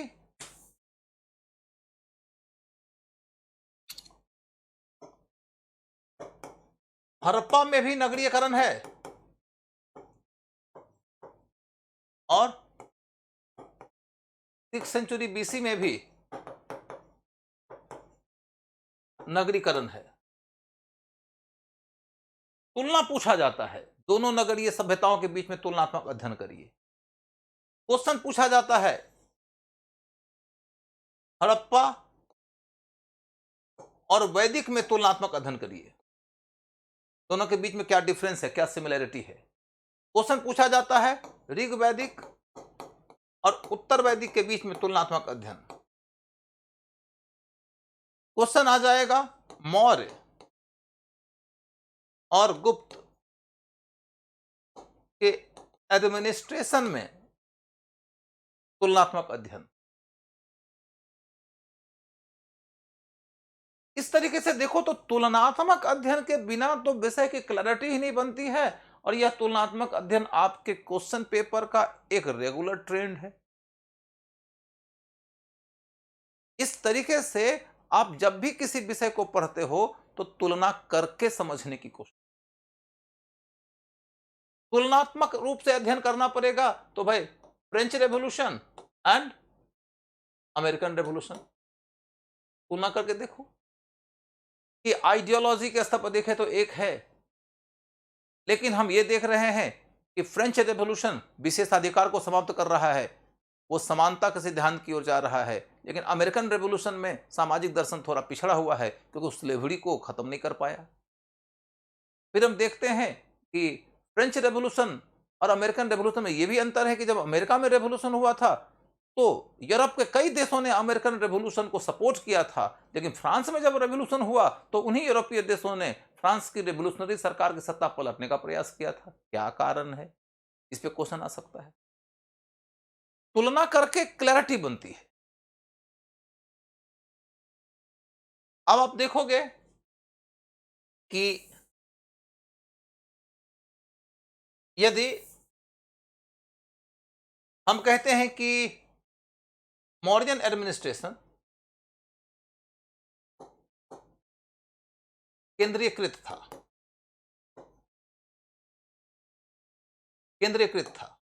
सेंट्रलाइज्ड था, और जब गुप्त एडमिनिस्ट्रेशन में जाते हैं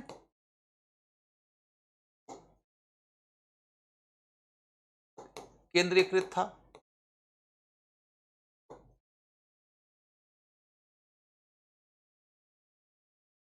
जब आप मौर्यन एडमिनिस्ट्रेशन का केंद्रीयकरण पढ़ते हैं, देखोगे कि शुरुआती दौर में इस विषय में कई सारे लोगों ने लिखा है। महामहोपाध्याय हरप्रसाद शास्त्री, हेमचंद राय चौधरी, फिर आगे चलकर भंडारकर, फिर रोमिला थापर, रामचंद्र शर्मा, ऐसे बहुत सारे लोग लिखे, डीडी कोसाम्बी, इन सब लोगों ने मौर्यन एडमिनिस्ट्रेशन के सेंट्रलाइजेशन के ऊपर बात की। लेकिन बाद में एक रॉबर्ट फुसमैन नाम के हिस्टोरियन हुए, उन्होंने कह दिया कि मौर्यन एडमिनिस्ट्रेशन सेंट्रलाइज्ड नहीं था, और उन्होंने डिसेंट्रलाइजेशन की कई सारी टेंडेंसीज उजागर कर दिया। जब उजागर कर दिया तो उस विषय पर फिर से रोमिला थापर, जो इस विषय पर सबसे बड़ी विदुषी मानी जाती थी, उनकी एक किताब है Ashoka in the decline of Maurya, that is popularly known as the magnum opus of Mauryan studies. तो उसको फिर हमने देखा कि उनकी कई सारी संकल्पनाएं खंडित हो गई। तो रोमिला थापर ने इस विषय पर दूसरी किताब लिखा, मौर्य रिविजिटेड करके। उसमें उन्होंने फिर मौर्यन एडमिनिस्ट्रेशन के ओवर सेंट्रलाइजेशन वाले आइडिया को संशोधित किया और डिसेंट्रलाइजिंग टेंडेंसीज को भी उजागर किया। तो आप देखो कि पहले जितना सेंट्रलाइजेशन का आइडिया था, आज के डेट में सेंट्रलाइजेशन का वो आइडिया नहीं है। तब भी माना जाता है कि मौर्यन एडमिनिस्ट्रेशन एंशिएंट इंडिया में सबसे ज्यादा सेंट्रलाइज्ड था। तो कितना सेंट्रलाइज्ड था? सेंट्रलाइजेशन का कोई एक फिक्स्ड आइडिया तो है नहीं। सेंट्रलाइजेशन का कोई एक फिक्स्ड आइडिया नहीं है कि आप कह सकते कोई इतना सेंट्रलाइज्ड था। जब कोई एक फिक्स्ड आइडिया नहीं है कि कितना सेंट्रलाइज्ड था, तो तुलना करके ही ना हम क्लियर कर पाएंगे कि कितना सेंट्रलाइज्ड था। कह देंगे कि Mauryan administration was centralised but not as centralised as the British administration was. Mauryan administration केंद्रीकृत था, लेकिन उतना नहीं जितना कि ब्रिटिश शासन केंद्रीकृत था, या उतना नहीं जितना कि आज का शासन केंद्रीकृत है। हम ये कह सकते हैं कि मौर्य शासन में विकेंद्रीकरण की कई सारी प्रवृत्तियां थी, लेकिन फिर भी गुप्तों की तुलना में मौर्य शासन ज्यादा केंद्रीकृत। हम ये कह देंगे कि गुप्त शासन में केंद्रीकरण के कई सारे प्रोमिनेंट लक्षण थे, लेकिन वो मौर्यों के इतना ज्यादा केंद्रीकृत नहीं थे। ये कह देंगे कि गुप्तों के शासन में विकेंद्रीकरण की कई सारी प्रवृत्तियां दिखती हैं, लेकिन मौर्योत्तर काल के शासकों या गुप्तोत्तर काल के शासकों के शासन व्यवस्था की तुलना में गुप्तों का प्रशासन ज्यादा केंद्रीकृत था। तो ऐसे में देखो तो केंद्रीयकरण का कोई एक ठोस सब्सटेंशियल, कोई मूर्त मानक नहीं है। इसीलिए तुलनाओं से ही, सापेक्षता से ही विषय की स्पष्टता आएगी। अतः तुलनात्मक अध्ययन कई दफा अनिवार्य हो जाता है अपनी बातों को ठीक से रखने के लिए।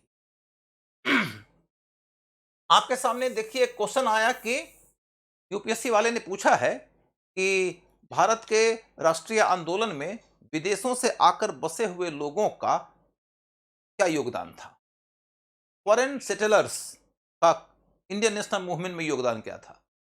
तो फॉरेन सेटलर्स इंडिया में आकर क्या योगदान किए हैं। बहुत सारे बच्चे ऐसे हैं जिन्होंने कि आंसर लिखा, और आंसर किस तरीके से लिखा, विदेश से आकर बसे हुए कुछ लोगों का नाम बता दिया, और नाम बताकर उनका योगदान कुछ कुछ बता दिया, और कह दिया महान योगदान था और हम शुक्रगुजार रहेंगे टाइप की भावना अभिव्यक्त कर दिया। तो इस तरह की बातें आंसर के लिए ठीक नहीं। कुछ बच्चे तो और भी अति उत्साही निकले और उन्होंने तो कह दिया कि महान योगदानकर्ताओं में से हेनरी बिबियन डिरोजियो आदि का नाम लिया जा सकता है। Derozio was an Anglo Indian, he was an Indian, he was not a foreigner who settled in India. Derozio was an Indian. तो ऐसा नाम जैसा ही आपने लिखा कि काट के जीरो कर देगा आपका आंसर में यूपीएससी वाला। तो आपको यह ध्यान रखना है कि नंबर एक तो selection of the names should be right, historically right. उसके बाद दूसरा मामला आता है कि जब आपने ये बता दिया कि कौन कौन लोग हैं, तो फिर उनका योगदान क्या है। योगदान जब आप बताओगे तो राष्ट्रीय आंदोलन में प्रोमिनेंट मूवमेंट्स जो चले हैं, उन मूवमेंट्स में उनका योगदान बताना पड़ेगा। और चाहे वो कांग्रेस के गठन में योगदान की बात करेंगे, चाहे स्वदेशी आंदोलन में बात करेंगे, चाहे असहयोग सविनय अवज्ञा आंदोलन में बातें करेंगे, ये सारी बातें हम बता देंगे। चाहे वह इवोल्यूशनरी धारा में योगदान हो, चाहे रेवोल्यूशनरी धारा में योगदान हो। रेवोल्यूशनरी धारा में बहुत कम ही योगदान है, लेकिन सिस्टर निवेदिता का योगदान माना जाता है शुरुआती दौर के रेवोल्यूशनरी मूवमेंट में। तो इस तरीके से योगदान हम बता देंगे। इतने से काम नहीं चलना का है, तुलनात्मक अध्ययन जरूरी है। किनके साथ में तुलना करेंगे? देखो, यूरोप के लोग यूएसए में बस गए थे, जिसको आज अमेरिका के नाम से जानते हो। ऑफिशियल नाम यूएसए उसका आजादी के बाद पड़ा है, तो हम यूएसए बोल रहे हैं, आप अमेरिका कह सकते हो, या ऑस्ट्रेलिया। ऑस्ट्रेलिया में जाके बसे कौन थे? इंग्लैंड के लोग ज्यादातर। अमेरिका में बसे कौन थे? इंग्लैंड के लोग ज्यादातर, कुछ और भी यूरोपीय देशों के लोग।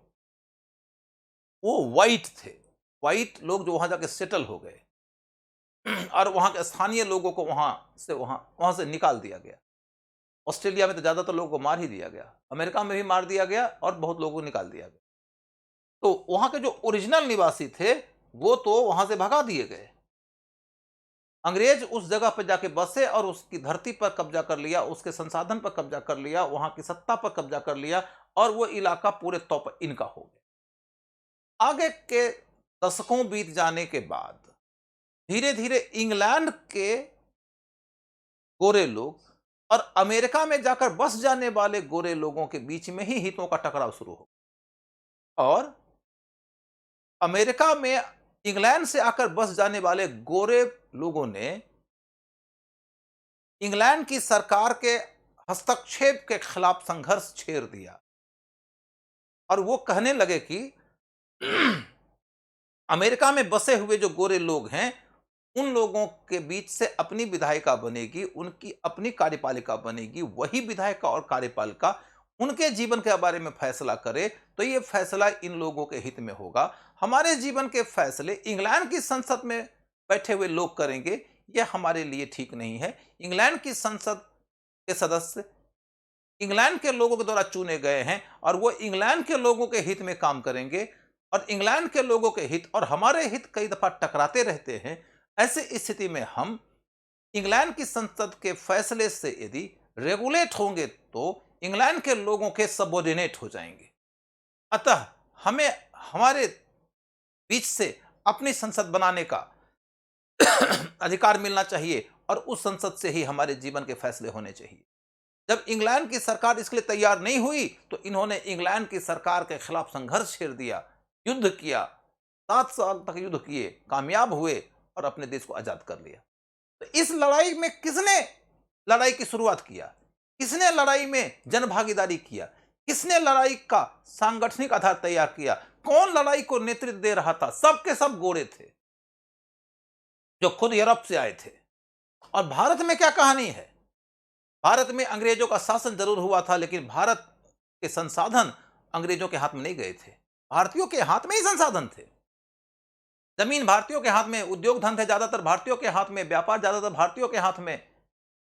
भारतीय लोग अंग्रेजों के शासन के शोषण, उनके भेदभाव, उनके दमन से नाराज हुए और उनकी सत्ता समाप्त करने के लिए प्रस्तुत हो गए। और प्रस्तुत होने के बाद संघर्ष के लिए संगठन बनाए, जन भागीदारी किए, नेतृत्व विकसित किए, कार्यक्रम बनाए, आइडियोलॉजी लाए, वो सब भारतीयों ने विकसित किया।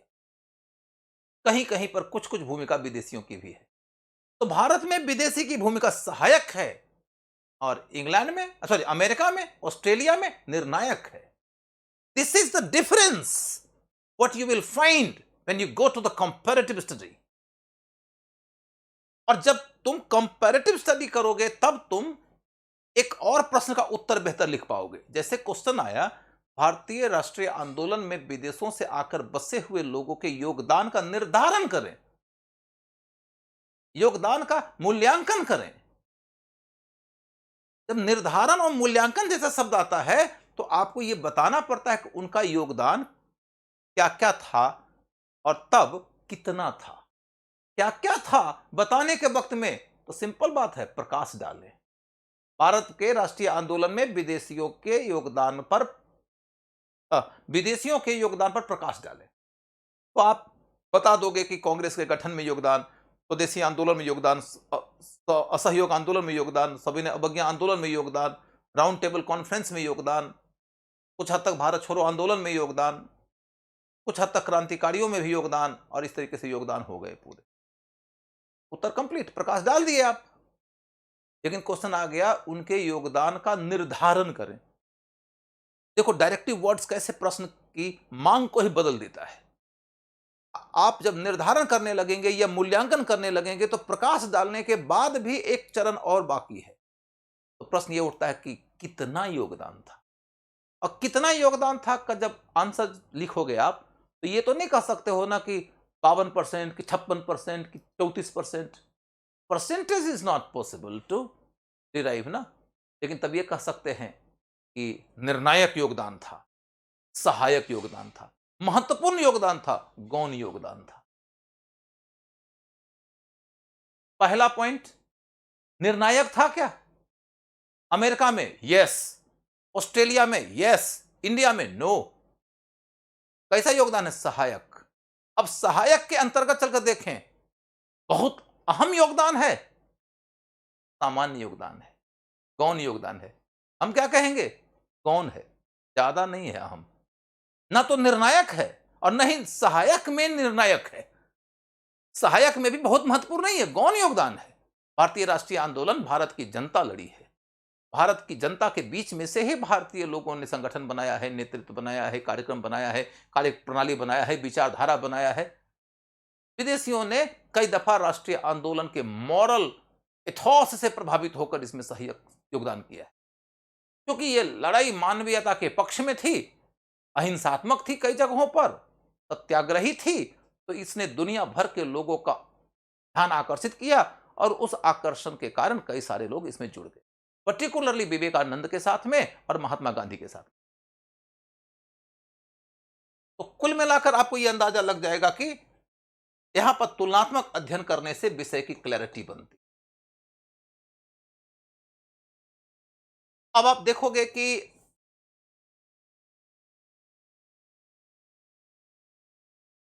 अंतः विषयक दृष्टिकोण का क्या मतलब होता है? इंटरडिसिप्लिनरी अप्रोच, एक विषय का दूसरे विषय के साथ पे संबंध है, एक विषय दूसरे विषय से प्रभावित होकर विकसित होता है। जब आप देखोगे कि एक सब्जेक्ट दूसरे सब्जेक्ट से प्रभावित होकर विकसित होता है,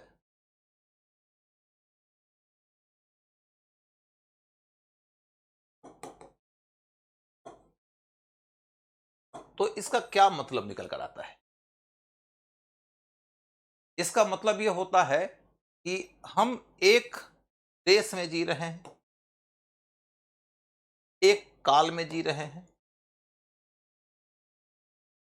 तो जब हम कोई भी एक पॉलिटिकल इवेंट को पढ़ते हैं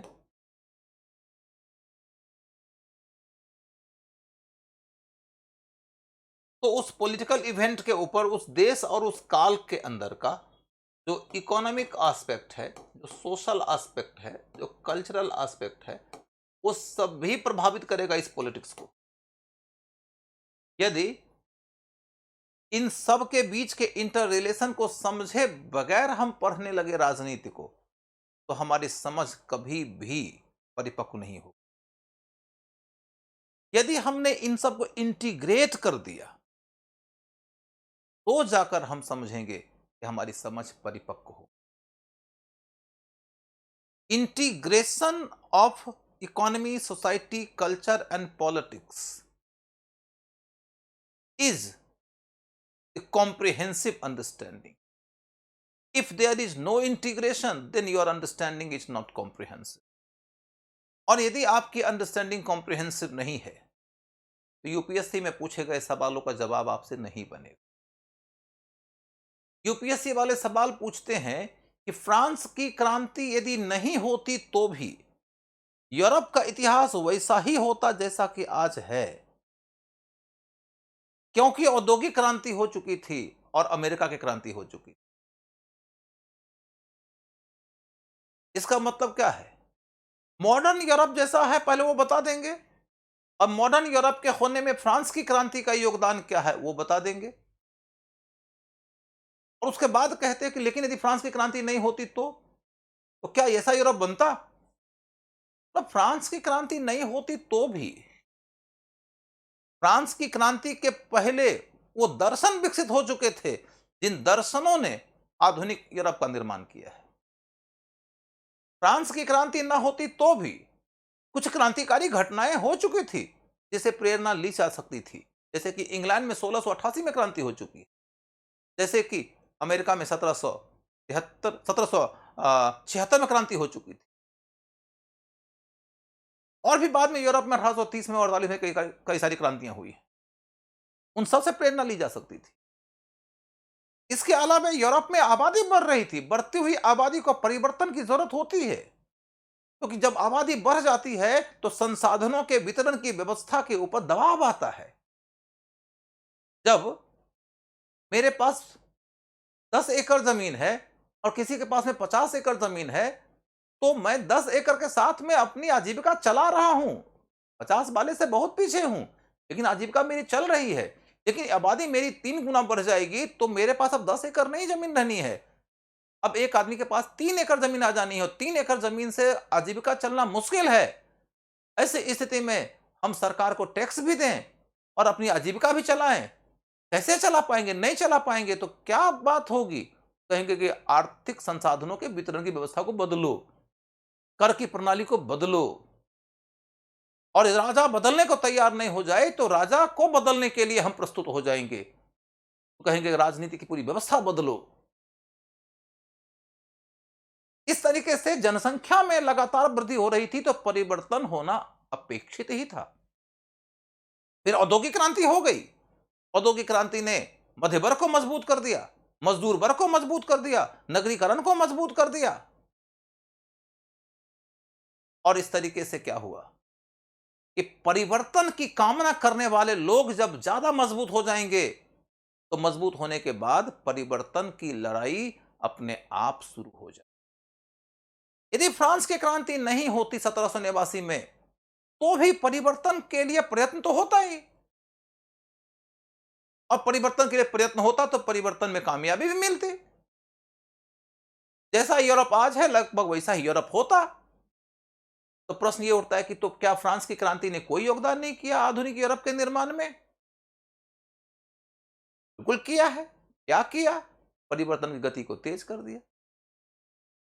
परिवर्तन को जब इसने एक्सेलरेट किया तो कम समय में ज्यादा परिवर्तन आ गया, यानी कि फ्रांस की क्रांति परिवर्तन के लिए अनिवार्य नहीं है, अपरिहार्य नहीं है, लेकिन सिग्निफिकेंट है।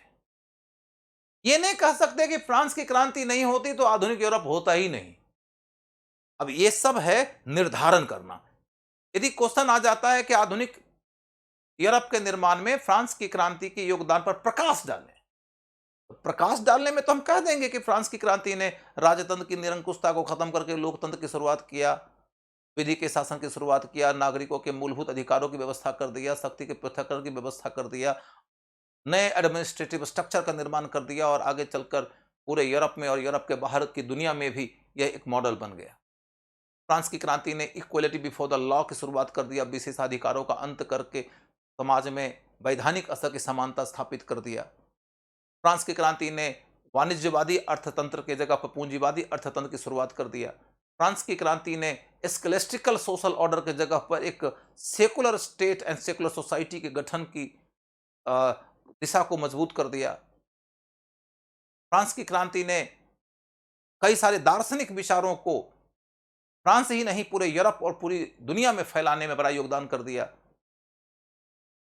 लोगों की सोच की प्रणाली को साइंटिफिक बनाने में, आधुनिक बनाने में फ्रांस की क्रांति का बड़ा योगदान रहा। ये सारी बातें आप कर देंगे और तब हम कहते हैं कि मोटे तौर पर यह कहा जा सकता है कि फ्रांस की क्रांति आधुनिक यूरोप के निर्माणकर्ताओं में से एक अहम निर्माणकर्त्री घटना थी। बस काम खत्म हो गया, इससे ज्यादा हमको लिखने की जरूरत नहीं है। लेकिन क्वेश्चन आ गया कि फ्रांस की क्रांति के द्वारा दिए गए योगदान का निर्धारण करें, कितना योगदान है, क्या योगदान है, तो प्रकाश डालने में क्या योगदान है बता देंगे, और निर्धारण करने की बात आ गई तो कितना योगदान है बताना पड़ेगा। मूल्यांकन करें तो कितना योगदान है ये बताना पड़ेगा, और तब कहेंगे कि ये सारा योगदान तो है, लेकिन ऐसा नहीं है कि इनके आए बगैर यूरोप बदलता नहीं। कई सारे कारक और थे जो बदलने के लिए प्रस्तुत थे। तो फिर फ्रांस की क्रांति का योगदान क्या है? तो इन्होंने परिवर्तन की गति को एक्सेलरेट किया है। तो revolution in France is not the breeder of the change, rather the accelerator of the change. परिवर्तन की गति को तेज करने वाला इवेंट, परिवर्तन को जन्म देने वाला इवेंट नहीं। परिवर्तन को जन्म देने की प्रक्रिया फ्रांस की क्रांति के होने से लगभग 200 साल पहले ही शुरू हो चुकी थी। स्वयं फ्रांस की क्रांति उन प्रक्रियाओं की उपज है कि जब वैचारिक स्तर पुनर्जागरण और प्रबोधन का विकास हो चुका था, जब आर्थिक स्तर पर वाणिज्यिक क्रांति हो चुकी थी, जब सामाजिक स्तर पर नगरीयकरण विकसित हो चुका था, मध्यवर्ग मजबूत हो चुका था और विद्यमान व्यवस्था एवं नई बदली हुई व्यवस्था में टकराव की शुरुआत हो गई थी।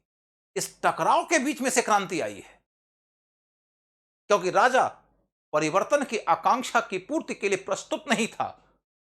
और जब कभी भी सोसाइटी में एक नया ऑर्डर खड़ा होता है, वो पुराने ऑर्डर को चैलेंज करता है, और जब पुराने ऑर्डर को बदल करके नए ऑर्डर की आकांक्षा के मुताबिक व्यवस्था को नवीकृत नहीं की जाती है, तो क्रांति स्वाभाविक हो जाती है। फ्रांस में क्रांति स्वयं अपने आप में पीछे की प्रक्रिया का परिणाम है। अतः ये क्रांति वाली घटना जो है वो क्या योगदान करने वाला है? तो यही पीछे की परिवर्तन की प्रक्रिया की गति को तेज कर देगा। ये एक्सेलरेटर का योगदान है, यही है रोल डिटर्मिनेशन, यही है इवेल्युएशन, और यही है प्रश्न के पीछे के शब्दों के आधार पर उत्तर को गढ़ने का प्रयास करना। इस तरीके से आप देखो तो अंतःविषयक दृष्टिकोण है कि इकोनॉमी के साथ में जोड़ो चीजों को, फिलॉसफी के साथ में जोड़ो चीजों को, राजनीति के साथ में जोड़ो चीजों को, समाज के साथ में जोड़ो चीजों को।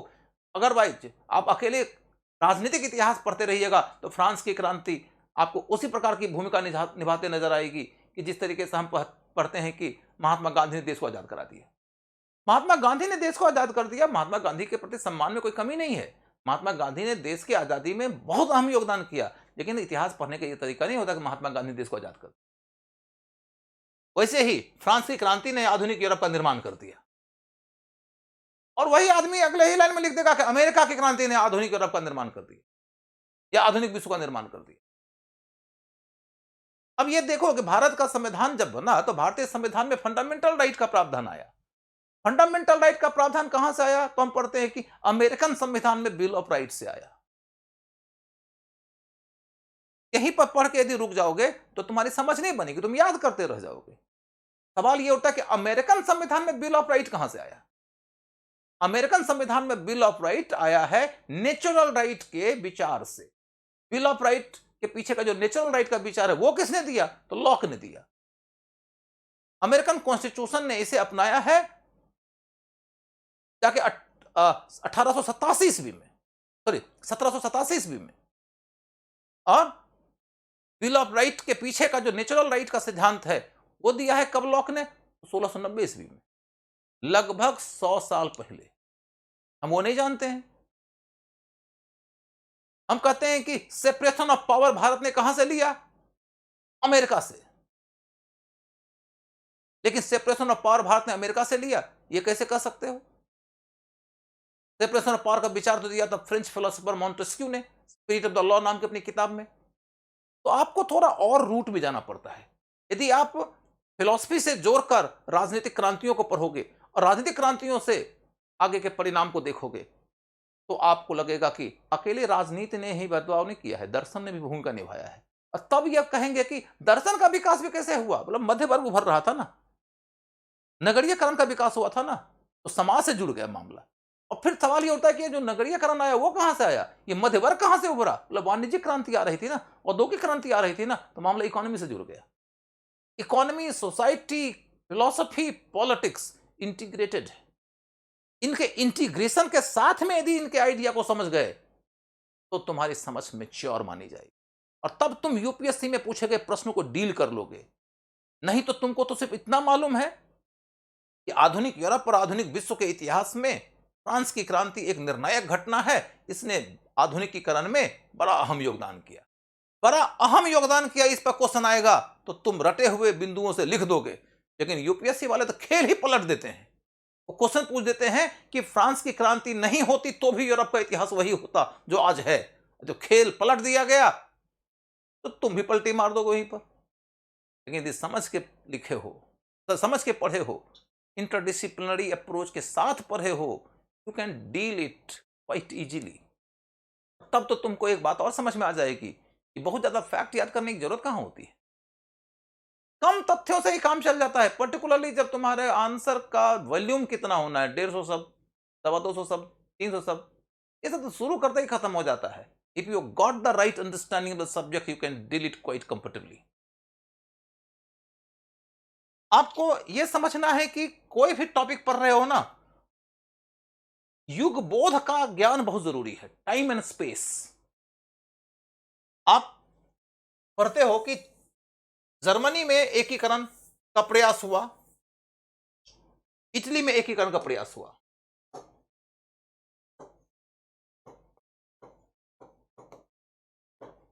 दोनों ही देशों में एकीकरण का प्रयास जब हुआ तो क्या कहानी हुई? जर्मनी के एकीकरण का प्रयास जब बिस्मार्क कर रहा था तो वह एक आक्रामक विदेश नीति अपनाया। आक्रामक विदेश नीति के तहत उसने युद्ध के माध्यम से देश के एकीकरण का निर्णय लिया, और दुश्मनों की पहचान करके उसके खिलाफ युद्ध करते हुए जब वह एकीकरण की कोशिश कर रहा था तो उसने यह तय किया कि हमारी लड़ाई जब होगी दुश्मन से तो दुश्मन के दोस्त नहीं होने चाहिए और हमारे दोस्त होने चाहिए। इसलिए उसने, जब बिस्मार्क प्रसा का चांसलर था, प्रसा ने ऑस्ट्रिया के खिलाफ युद्ध की घोषणा किया, तो यह सोचा कि इटली प्रसा का दोस्त होगा और फ्रांस तटस्थ होगा। फ्रांस उस समय यूरोप का सबसे बड़ा पावर हुआ करता था क्योंकि इंग्लैंड यूरोपीय मामलों से तटस्थ रहता था। प्रसा ने यह तय किया कि फ्रांस बस तटस्थ रहे, मैं ऑस्ट्रिया को हरा दूंगा। और जब जर्मनी के बजाय आप इटली की ओर जाके देखेंगे, इटली का चांसलर, इटली का जो एकीकरण हुआ है वो हुआ पिडमोंट नाम के एक राज्य के नेतृत्व में। उसका चांसलर हुआ करता था काउंट कबोर नाम का व्यक्ति। काउंट कबोर ने भी यह देखा कि इटली का एकीकरण यदि करना है तो हमें युद्ध के माध्यम से करना पड़ेगा, और युद्ध जब करना है तो दुश्मन कौन है? तो ऑस्ट्रिया। जर्मनी के एकीकरण के रास्ते का भी दुश्मन था ऑस्ट्रिया, इटली के एकीकरण के रास्ते का भी दुश्मन था ऑस्ट्रिया। जर्मनी का एकीकरण हुआ है प्रसा नामक एक राज्य के नेतृत्व में। एकीकरण का मतलब समझिए कि कई सारे राज्य थे जर्मनी में, 39। उन 39 में से एक था प्रसा। उसने यह निर्णय किया कि हम बाकी 38 को भी अपने साथ ले लेंगे और बना देंगे एक देश जर्मनी। वैसे ही इटली में भी कई सारे टुकड़े थे, Piedmont, Sardinia, Nice, Savoy, Parma, Modena, Tuscany, Romagna, Umbria, Marches, Papal, Sicily, Naples, Rome, Venetia, Lombardy, ऐसे कई सारे राज्य थे। उन सारे राज्यों को एक राज्य के अधीन लाना चाहता था पिडमोंट, इटली नामक राज्य के अधीन। जैसे प्रसा चाहता था जर्मनी का निर्माण, वैसे पिडमोंट चाहता है इटली का निर्माण। दोनों के रास्ते का सबसे बड़ा दुश्मन में से कौन है? तो ऑस्ट्रिया। तो पिडमोंटी प्राइम मिनिस्टर काउंट कबोर है and Prussian prime minister Bismarck है। पिडमोंटी प्राइम मिनिस्टर यह सोचता है कि ऑस्ट्रिया से लड़ना है तो फ्रांस की सहायता बहुत जरूरी, क्योंकि फ्रांस की सहायता लिए बगैर हम यदि लड़ाई छेड़ देंगे ऑस्ट्रिया से तो हम जीत नहीं पाएंगे। और इसलिए वो फ्रांस की कई सारी शर्तें स्वीकार करते हुए उसकी सहायता लेकर ऑस्ट्रिया से युद्ध छेड़ता है। और जब फ्रांस ने युद्ध के बीच में ही ऑस्ट्रिया से समझौता करके पिडमोंट को ठग लिया, धोखा दे दिया, तो मजबूरी में पिडमोंट को ऑस्ट्रिया से समझौता करना पड़ा, लड़ाई रुक गई। दूसरी ओर देखो कि बिस्मार्क क्या सोचता है कि हमें फ्रांस को तटस्थ रखने की जरूरत है। We don't need France to support in the war, we will win the war alone, but France should remain neutral. यदि फ्रांस ऑस्ट्रिया के साथ चला गया तो दिक्कत होगी। इसी में कई सारे लोग यह लिख देते हैं कि पिडमोंटी प्राइम मिनिस्टर उतना एग्रेसिव नहीं है अपने अप्रोच में जितना कि एग्रेसिव है Prussian prime minister Bismarck. Count Cavour और बिस्मार्क के पर्सनालिटी में डिफरेंस है। काउंट कबोर कई दफा जनता की क्रांतिकारी संभावनाओं का इस्तेमाल करता हुआ नजर आता है और उसके रास्ते एकीकरण करता है अपने देश का, और बिस्मार्क सिर्फ युद्ध से एकीकरण करता है अपने देश का। वो क्रांतिकारी संभावनाओं को नकार देता है, उसे क्रांति के माध्यम से एकीकरण नहीं करना है। इसको लेकर दो व्यक्तियों के डिफरेंस की क्लैरिटी तो बन जाती है, लेकिन समझना यह है कि क्या यह सिर्फ दो व्यक्तियों के बीच का डिफरेंस था? जर्मनी और इटली का एकीकरण एक ही युग में हो रहा है, इसलिए दोनों के एकीकरण में कई समानताएं। दोनों के एकीकरण की शुरुआत नेपोलियन ने किया, फ्रेंच रेवोल्यूशन ने किया। दोनों के एकीकरण के रास्ते का बाधक है वियना कांग्रेस। दोनों के एकीकरण को बल मिला 1830 और 48 की क्रांतियों से। दोनों के एकीकरण की कोशिश को धक्का लगा 48 और 30 की क्रांतियों के दमन से। दोनों के एकीकरण को बल मिला है 1860 के लंदन सम्मेलन से। दोनों के एकीकरण हुआ है एक एक राज्य के नेतृत्व में, एक एक प्राइम मिनिस्टर के नेतृत्व में। दोनों ही प्राइम मिनिस्टर युद्ध और कूटनीति को आवश्यक मानता था। ये समानताएं हैं, लेकिन दोनों में भेद है कि एक का प्राइम मिनिस्टर फ्रांस को तटस्थ रखने में ही अपनी जीत मानता है और सोचता है कि ऑस्ट्रिया से लड़के हम जीत लेंगे। एक का प्राइम मिनिस्टर फ्रांस की सहायता को अनिवार्य मानता है, और फ्रांस ने जब ऑस्ट्रिया से समझौता कर लिया तो युद्ध से रोकना पड़ गया। ये अंतर सिर्फ और सिर्फ काउंट कबोर और बिस्मार्क के बीच का नहीं है। प्रसा बड़ा देश है, बड़ी अर्थव्यवस्था, बड़ी आबादी, इंडस्ट्रियल रेवोल्यूशन कर चुका, बेहतर वित्त, बेहतर टेक्नोलॉजी, बेहतर हथियार, बड़ी सेना, ताकतवर सैनिक शक्ति, इसके बदौलत वह लड़ सकता है। पिडमोंट में यह क्षमता ही नहीं थी। तो पिडमोंट का प्राइम मिनिस्टर उतना एग्रेसिव आखिर कैसे हो सकता था जैसा कि एग्रेसिव हो सकता है प्रसा का प्राइम मिनिस्टर?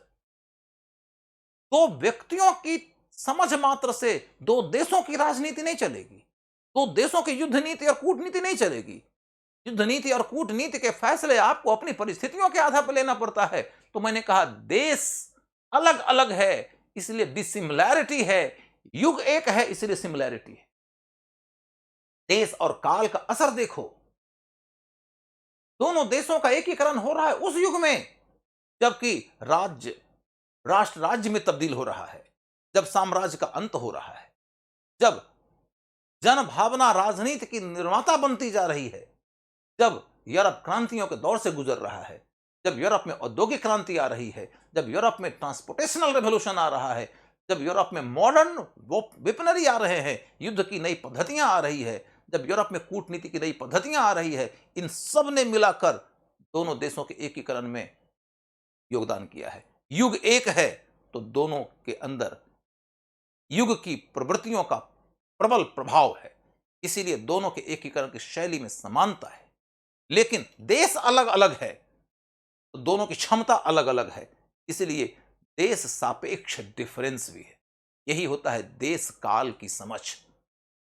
यदि आपको देश और काल की समझ नहीं होगी तो दो व्यक्तियों के बीच में ही आप मुर्गा लड़ाते नजर आइएगा, और दो व्यक्तियों के बीच के मुर्गा की लड़ाई से इतिहास की समझ नहीं मिलती। यूपीएससी के प्रश्न डील नहीं होते हैं। यही हुआ देश काल का मामला। अब इस तरीके से और भी कई सारी बातें हैं। सारी बातें तो अब डिस्कस नहीं किया जा सकता क्योंकि टाइम हमारा बीत चुका है और हमको अब दूसरे क्लास के लिए अपने आप को तैयार करना है। तो मैं बताऊंगा कि यूपीएससी के प्रश्नों के उत्तर लेखन के लिए आपको ऐसे कई और मामलों के ऊपर फोकस करना पड़ेगा। निरंतरता के साथ परिवर्तन का ख्याल रखिए। आप मैप का दोहरा इस्तेमाल करिए। एक तो फर्स्ट पेपर में सक्सेस का सीक्रेट ही है मैप। जिसको मैप नहीं आता है वह फर्स्ट पेपर में 170 मार्क्स नहीं ला सकता, इवन 160 मार्क्स नहीं ला सकता। और दूसरी बात यह है कि यदि आपने मैप का इस्तेमाल अदरवाइज भी अपने प्रश्न के उत्तरों में किया तो आपके नंबर बढ़ सकते, फिगर वगैरह दिखा सकते हैं, पर्टिकुलरली पेंटिंग वाले में, मूर्तिकला बारे में, स्थापत्य वाले में, निश्चित तौर पर इसका फायदा हो जाए। जहां तक संभव हो सके आप चित्र वगैरह भी दिखाया करिए। भाषा आप अभिधात ही शैली में रखिए। लक्षणा और व्यंजना का इस्तेमाल कम से कम करिए। कम से कम शब्दों में अपनी बात अभिव्यक्त करने का अभ्यास करिए। जो आंसर लिखते हैं उसी आंसर के अंतर्गत आप इस विषय पर विचार करिए कि मैं कितने शब्द इसमें काट सकता हूं ताकि मेरी कोई बात न छूटे, मेरा कोई लॉजिक न छूटे, मेरा कोई फैक्ट न छूटे, मेरा कोई पॉइंट न छूटे। पॉइंट, फैक्ट, तर्क नहीं कटे, छूटे, और तब भी यदि हम 10-20 शब्द काट सके तो काटने का अभ्यास करिए। यह अभ्यास आप लगभग 3-4 महीना तक करते रहिए। आप देखेंगे कि आप 10% कम से कम शब्द काटने में कामयाब हो जाएंगे। 10% शब्द काटने में कामयाब हो जाएंगे तो 3750 शब्दों में कंप्लीट होने वाले पेपर में आप लगभग 400 शब्द काटने में कामयाब हो जाएंगे। और 400 शब्द काटने में कामयाब हो जाएंगे तो 2 प्रश्नों का उत्तर लिखने का एडिशनल टाइम जुटाने में कामयाब हो जाएंगे। नंबर 2, यदि आपने दिए गए शब्दों की सीमा में रहकर उत्तर लिखा तो नंबर ज्यादा आएगा। शब्दों की सीमा एक्सीड कर दिया तो नंबर कटेगा, क्योंकि गागर में सागर भरने कहा गया है। सागर में सागर भरोगे तो कैसे नंबर आएगा। अगला पॉइंट है कि भाषा, मैंने कहा अभिधा में रखो, कम से कम लक्षणा व्यंजना का यूज करो, क्योंकि गंभीर एग्जाम है। छोटे प्रश्न आते हैं, कम से कम शब्दों में अपनी बात कहनी है, बहुत ज्यादा उलझाने का स्पेस नहीं। यूपीएससी का प्रिपरेशन कर रहे हो, कविता और कहानी लिखने का प्रिपरेशन नहीं है जिसमें कि तुमको वो बात कहने का मौका है कि जो बात हो सकता है कि महीने 3 बाद भी किसी पाठक को समझ में आए। यहां तो एग्जामिनर को तत्काल न समझ में आई बात तो तुम गए। और एक और बात है कि तुम प्रशासक हो। प्रशासक की अपनी भाषा शैली होती है कि जिसकी बात सहज तरीके से सामने वाले लोगों को समझ में आ जाए। आप अपनी बात यदि कहते हो तो सबसे कम पढ़े लिखे आदमी को भी समझ में आ जाए और सबसे ज्यादा पढ़े लिखे लोग भी लगे कि हाँ सब्सटेंस है। तो सब्सटेंशियल बात कहो, सहज शब्दों में कहो। लिंग्विस्टिक डेमोक्रेसी का यूज करो। लिंग्विस्टिक डेमोक्रेसी का मतलब है कि वो भाषा जो सबको समझ में आए। यदि आपके पास में एक ही बात को प्रभावशाली तरीके से रखने के लिए एक सहज शब्द है, लोकप्रिय शब्द, और एक दुष्कर शब्द है जो कम से कम यूज किया जाता है, तो सहज और लोकप्रिय शब्द का इस्तेमाल करो। दुष्कर शब्दों का इस्तेमाल करने से भाषा अच्छी नहीं होती है। अच्छी भाषा वो है जिसको ज्यादा से ज्यादा लोग पढ़ सकते हैं। आप देखोगे कि दिनकर जी लिखते हैं, सदियों की ठंडी बुझी राख सुगबुगा उठी, मिट्टी सोने का ताज पहन इठलाती है, तो राह समय के रथ का धर धर नाद सुनो, सिंहासन खाली करो कि जनता आती है। ये महान क्रांति गीत है। एक भी शब्द कठिन है और यह महान क्रांति गीत है। सूर्यकांत त्रिपाठी निराला लिखते हैं, वो आता दो टूक कलेजे के करता, पछताता पथ पर आता, पेट पीठ दोनों मिलकर है एक, चल रहा लकुटिया टेक, मुट्ठी भर दाने को भूख मिटाने को, मुंह फटी पुरानी झोली को फैलाता। क्या कहीं भी कोई कठिन शब्द है? और ये भिक्षुक नाम की कविता है जो भिक्षुक शब्द का इस्तेमाल किए बगैर ही भिक्षु का रेखाचित्र खींच देता है। वो दुष्यंत कुमार लिखते हैं कि इस हिमालय से कोई गंगा निकलनी चाहिए। कहते हैं कि सिर्फ हंगामा खड़ा करना मेरा मकसद नहीं, कोशिश तो है कि सूरत बदलनी चाहिए। इस हिमालय से कोई गंगा निकलनी चाहिए। कहीं कोई कठिन शब्द है? और ये महान गीत है, उनका रिप्रेजेंटेटिव गजल माना जाता है। आप देखोगे गालिब लिखते हैं कि वो रगों में दौड़ते फिरने का मैं नहीं कायल, रगों में दौड़ते फिरने का हम नहीं कायल, जो आंख ही से न टपका तो फिर लहू क्या। ये उर्दू में लिख रहे हैं, हिंदी वाले को सबको समझ में आ जाएगी। यही है अच्छी भाषा। अच्छी भाषा जो महान साहित्यकारों ने लिखा है। सबसे महान साहित्यकार माने जाते हैं हिंदुस्तान के इतिहास में, सबसे अच्छे में से एक तुलसीदास। और तुलसीदास की भाषा इतनी सहज है कि गांव के उन लोगों को भी इनके चौपाई याद रहते हैं जिन्होंने कभी स्कूल का दर्शन नहीं किया। अच्छी भाषा वो होती है। अतः जटिल से जटिल संस्कृत निष्ठ शब्दों के माध्यम से अपनी भाषा को श्रेष्ठ समझने की गलतफहमी से बाहर निकलो। अब मैं आपको यह कह सकता हूं कि हमारा सीरीज पूरा हो गया है। फिर कभी टाइम मिलेगा तो हम आपके सामने आएंगे इस विषय पर चर्चा करते हुए। आप लोग अपनी ज़रूरत बताते रहिएगा। ज़रूरत के मुताबिक फिर से किसी विषय पर हम चर्चा करने के लिए आपके सामने में आ जाएंगे। आपसे एक आग्रह यह भी है कि फेसबुक के समानांतर हम यूट्यूब चैनल पर भी अपनी बातें कहते हैं। तो आप लोग सिहंता आईएएस एकेडमी का यूट्यूब चैनल सब्सक्राइब कर लेंगे तो उसके ऊपर जो हमारी चर्चा होगी वो चर्चा आप तक सहज तरीके से पहुंचती रहेगी।